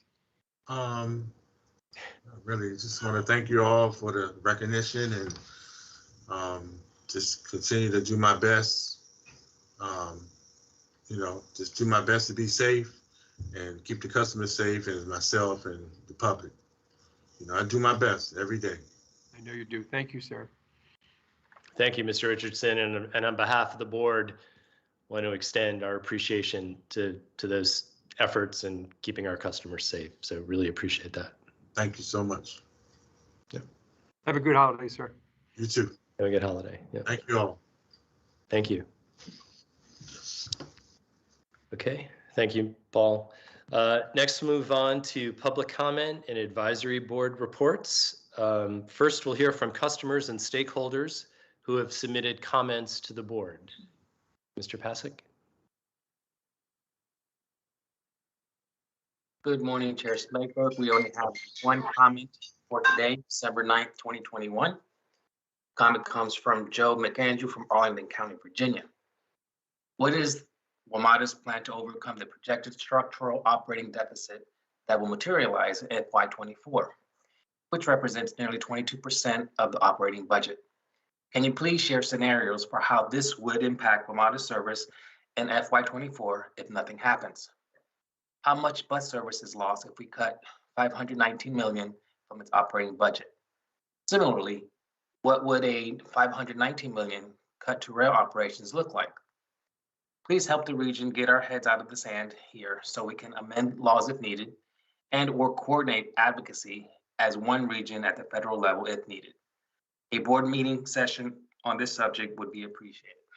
That concludes our public comments for today. Thank you. Thank you, Jose. Appreciate that. And thank you, Mr. McAndrew, for submitting your comments. And we'll obviously have more coming up during the finance committee meetings and the board meetings. A lot of discussions ahead about the challenging financial situation that we're going to be facing for sure. So next we'll hear from the Accessibility Advisory Committee Chair, Mr. Posner. Philip, Good morning, or good afternoon, sorry. Yes, good afternoon.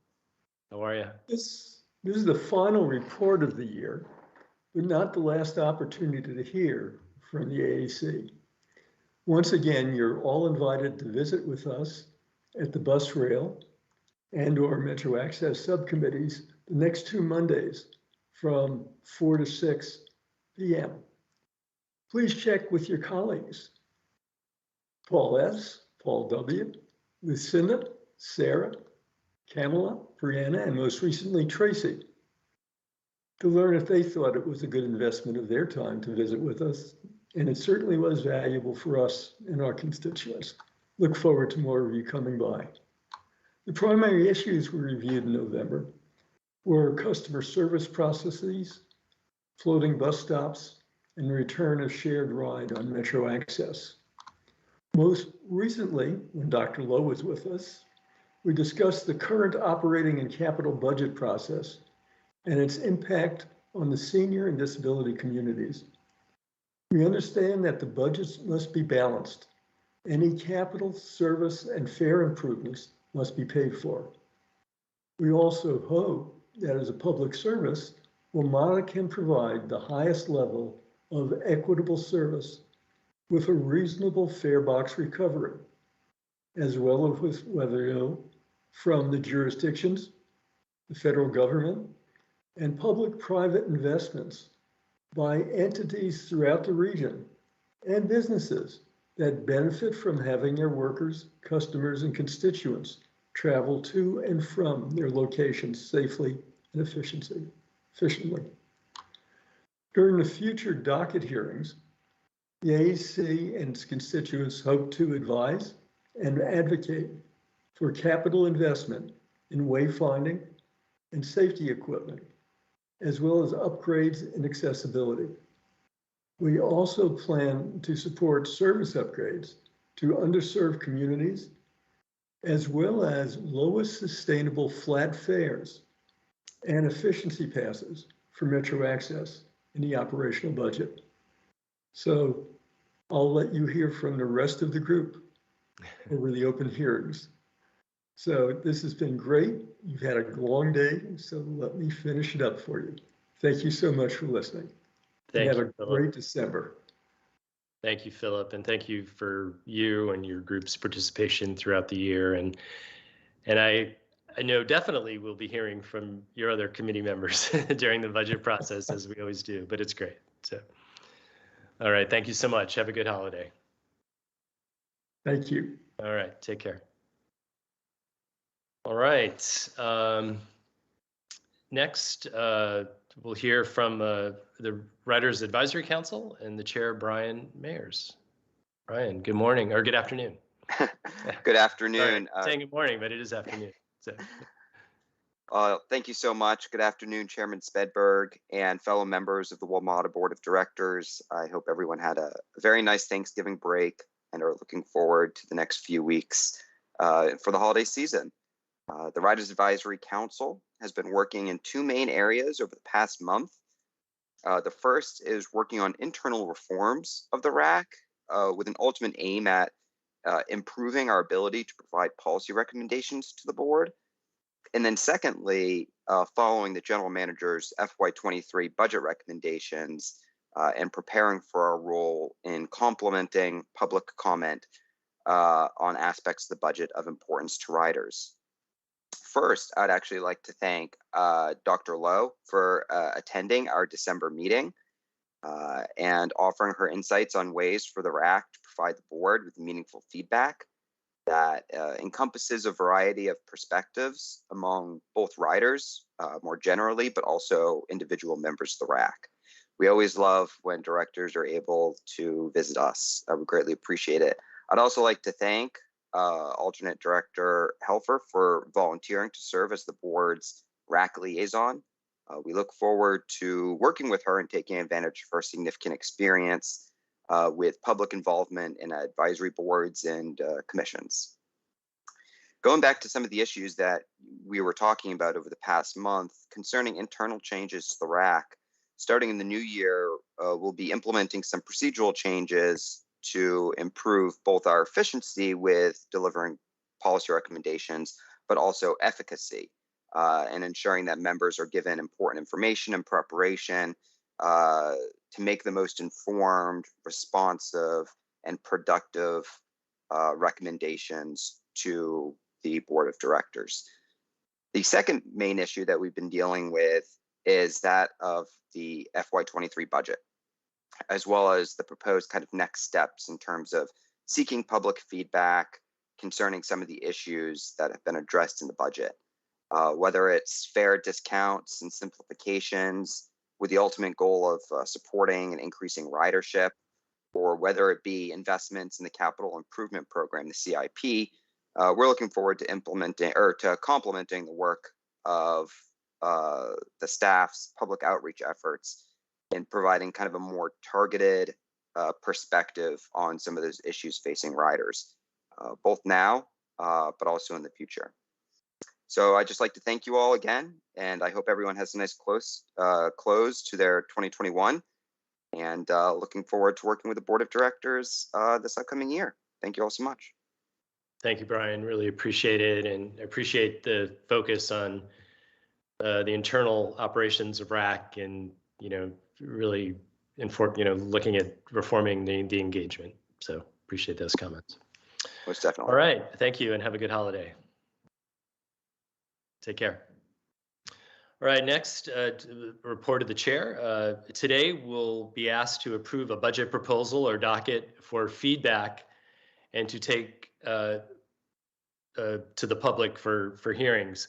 As mentioned earlier, Metro has significant changes to its service and fees over the past several months to better serve our riders and to reflect the changing ways people are riding transit. Beginning next month, the public comment period for this budget proposal will open. It's time to hear from you, our riders, our customers, and our stakeholders. There will be numerous opportunities for feedback, including a budget survey and public hearings. It is critical that we hear from you, particularly this coming year. I encourage everyone to participate and be engaged in this process as we move toward our required balanced budget. Please check wamata.com for all the ways to be involved, and there are numerous ways to be involved. And lastly, as a reminder, today is our last day for board and committee meetings this month. We will resume meetings in the new year on January 13th. I'm thinking of the budget year, sorry, January 13th, 2022. So on behalf of the board, I would like to wish everyone a safe, healthy, and joyous holiday season and a happy new year.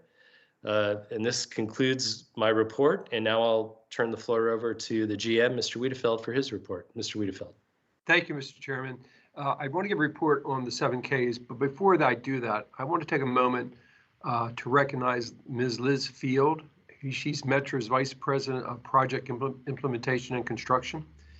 In this role, she's responsible for overseeing some of our most significant capital improvements, including the platform improvement project and major bus garage improvement projects. This week, Liz was awarded the Woman of the Year recognition by the DC chapter of the Women's Transportation Seminar. This award honors a woman who is outstanding in her role as a role model and has contributed to the advancement of women and minorities in transportation. Liz demonstrates exemplary leadership and fosters the advancement of women in the transit construction industry by empowering her employees and emphasizing inclusivity. She is so well regarded in the industry that the WTS is considering her for an international award. I just wanted to congratulate Liz. I don't think she could be with us. She's actually out in the field right now, but I think it's really a huge achievement for her, and I just wanted to make sure that you all were aware of that award for her.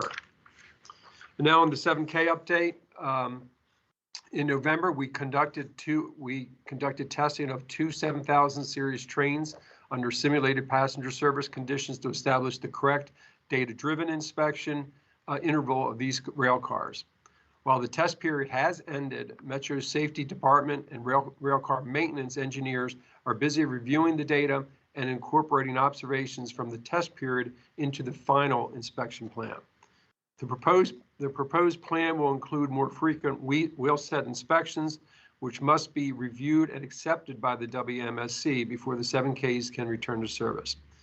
We hope to know more about the timing of the return before the Christmas holiday, but all steps in the process must be satisfied to proceed forward. I want to emphasize that the 7Ks of reintegration will be gradual. It will not happen all at once. We are planning incremental service improvements as the 7Ks are phased in, with train arrivals increasing to every 8 minutes on the red line and 15 minutes on all other lines. The 7Ks returning to service also will replace many of the older rail cars that we've been using to provide a better overall customer experience and help reduce the number of rail cars related delays. I want to thank our customers and their patience during this time. We're committed to the safety and will continue to release updates as they become available. That concludes my remarks. Thank you, Mr. Chairman. Thank you, Mr. Wiedefeld. Are there any questions for the general manager? Please use the raised hand function if you do have one. Okay. Thank you, Paul. Oh, I see a hand. Sorry, Tracy. It was low. Okay, sorry, really quick. Sorry, how are we going to communicate this update to the public other than the fact that this is a public meeting? Well, we'll do a huge effort once we have, something specific we can put out there. So we have a whole plan to do that. Lynn can get into that, but it won't be just to a board meeting note. Yeah, I know. Sure. I mean, I was sure that it wasn't, but okay, great. We have a plan. Yep. Thank you. All right. Thank you. Thank you, Paul.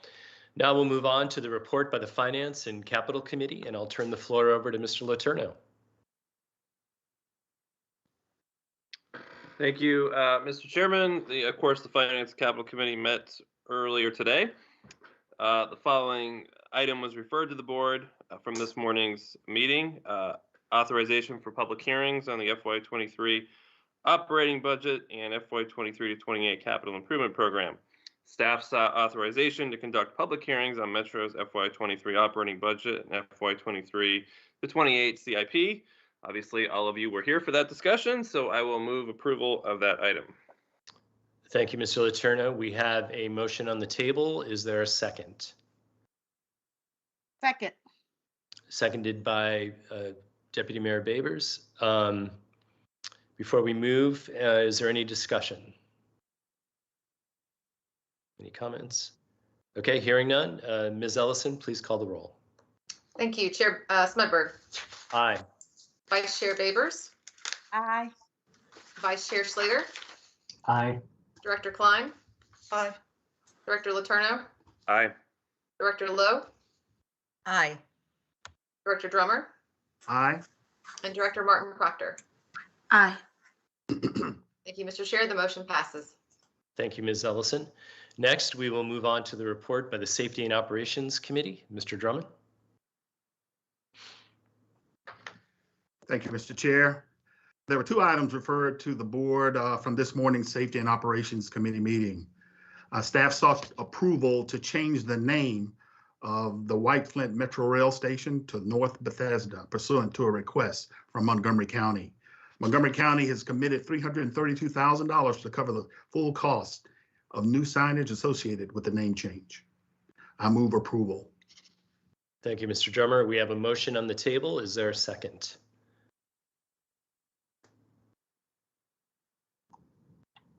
Second. A second. Seconded by Secretary Slater. Any comments or questions? All right, Ms. Ellison, please administer the vote. Thank you. Chair Smedberg. Aye. Vice Chair Babers. Aye. Vice Chair Slater. Aye. Director Klein. Aye. Director Letourneau. Aye. Director Lowe. Aye. Director Drummer. Aye. And Director Martin Proctor. Aye. Thank you, Mr. Chair. The motion passes. Thank you, Ms. Ellison. Mr. Drummer? Yes, thank you. My second item, staff sought adoption of the Metro Rail and Metro Bus fleet management plans and Metro Rail service standards. I move approval. Okay, we have a motion by Mr. Drummer. Is there a second on this for this item? A second. Seconded by Dr. Lowe. Any questions or comments on this item? Oh, That was actually somebody else. Was that Sarah? That's Or- okay. I love being considered Dr. Lowe. I'm This is sorry, Ms. Camila. Martin Proctor. Sorry. No problem. Sorry. We will change that to seconded by Ms. Martin Proctor. Yep. We have that, Jennifer. Yes, sir. Thank you. Okay. Any questions or comments? Just because I didn't second it doesn't mean I don't stand by what I said in the committee meeting. We're good to go here. Okay. All right.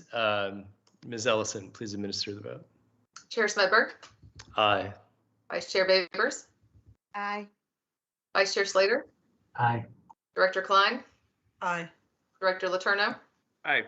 Director Lowe, Aye. Director Drummer, Aye. Director Martin Proctor. Aye. Thank you. Mr. Chair, the motion passes. All right, thank you. And thank you, Mr. Drummer. Now we'll move on to our consent items. We have 2 items on the board's consent agenda today. I would like to move approval of the following items. A, the extension of parking fee waiver at Shady Grove and Rockville for canopy replacement project. Staff seeks approval to extend the parking fee waiver at the Rockville and Shady Grove Metro Rail stations to coincide with the construction schedule for the Rockville canopy replacement project. And second, Office of the Inspector General reforms. This resolution will implement reforms to the Office of Inspector General set forth in Section 30019C of the Infrastructure Investment and Jobs Act of 2021, as limited by that section, which was signed into law on November 15th, 2021. I would like to move approval. Is there a second? Second. Seconded by Dr. Lowe. Any comments or questions? Hearing none. Ms. Ellison, please call the roll. Chair Smedberg, Aye. Vice Chair Babers, Aye. Vice Chair Slater, Aye. Ms. Klein, Aye. Mr. Letourneau, Aye. Dr. Lowe, Aye. Mr. Drummer, Aye. and Ms. Martin Proctor.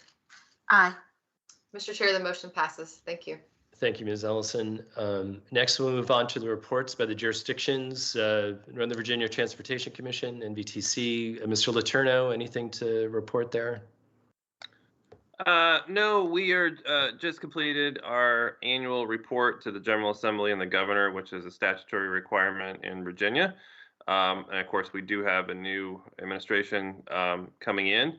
So we're looking forward to working with them and helping to share with them some of the things that we're doing, both at MVTC and of course, here at Metro. Thank you, Ms. Letourneau. The District of Columbia, Deputy Mayor Babers. Thank you, Chair. So DC, we're in the process of creating an infrastructure task force that will include both internal and external partners to determine how we should spend, hopefully, will be a vast amount of infrastructure funds. And also, I want to conclude just by saying, after I check with Dr. Lowe, as we come up to this holiday season, I wish everyone, well and a safe holiday season, but we have to understand that we have an increase of traffic fatalities, and it's not just in the district, it is throughout the region. And we need to remind people that speed kills. Please slow down. Wherever you are going, it's not more important than your life or the life of your loved ones. Tracy, did you have anything? Don't drink and drive, and don't forget to wear your mask when you're on Metro Rail or Metro Bus. Thank you. That's all we have, Chair. All right, thank you. Thank you, Lucinda. WSTC, Secretary Slater. Thank you, Mr. Chair. First I'll say that we do have our WSTC meeting next Wednesday. Registration is available on the website for those interested. I will add to the safety messages, and please watch out for pedestrians and bicyclists on our roadways. Those numbers are going through the roof continually, and we need to be mindful. Move over no matter what is the message that I give. And then I will add to the GM's kudos that Holly Arnold, our MTA administrator, is the Maryland Woman of the Year for WTS. So the region is in strong hands from the transit perspective. All right, thank you, Secretary Slater. The federal government, Ms. Klein. We have no report, Mr. Chairman. All right, thank you. Okay, with no further business to come before the board, we stand adjourned, and I will move a motion for executive session, request for executive session in accordance with the bylaws. I, Paul Smedberg, request that the Board of Directors convene an executive session to discuss the following matters pursuant to Article 2, Paragraph 9, subsections A, budgetary matters that may affect legal positions, WMATA contracts, or sensitive relationships with local jurisdictions or the federal government. C, personnel or labor issues, including discussions of labor contracts and labor negotiations, considerations or interviews of candidates for employment, and the assignment, appointment, promotion, performance, demotion, or resignation of individuals. D, contractual or other matters, including confidential or proprietary concerns, or the investment of public funds where discussion in public would adversely affect the financial interests of WMATA. And F, safety and security matters where premature release would compromise public safety. Is there a second? Second. Seconded by Deputy Mayor Babers. All in favor? Aye. Any opposed? The ayes have it. Thank you. And thank you for everyone for joining us today. And again, have a safe, healthy, and joyous holiday season. Thank you.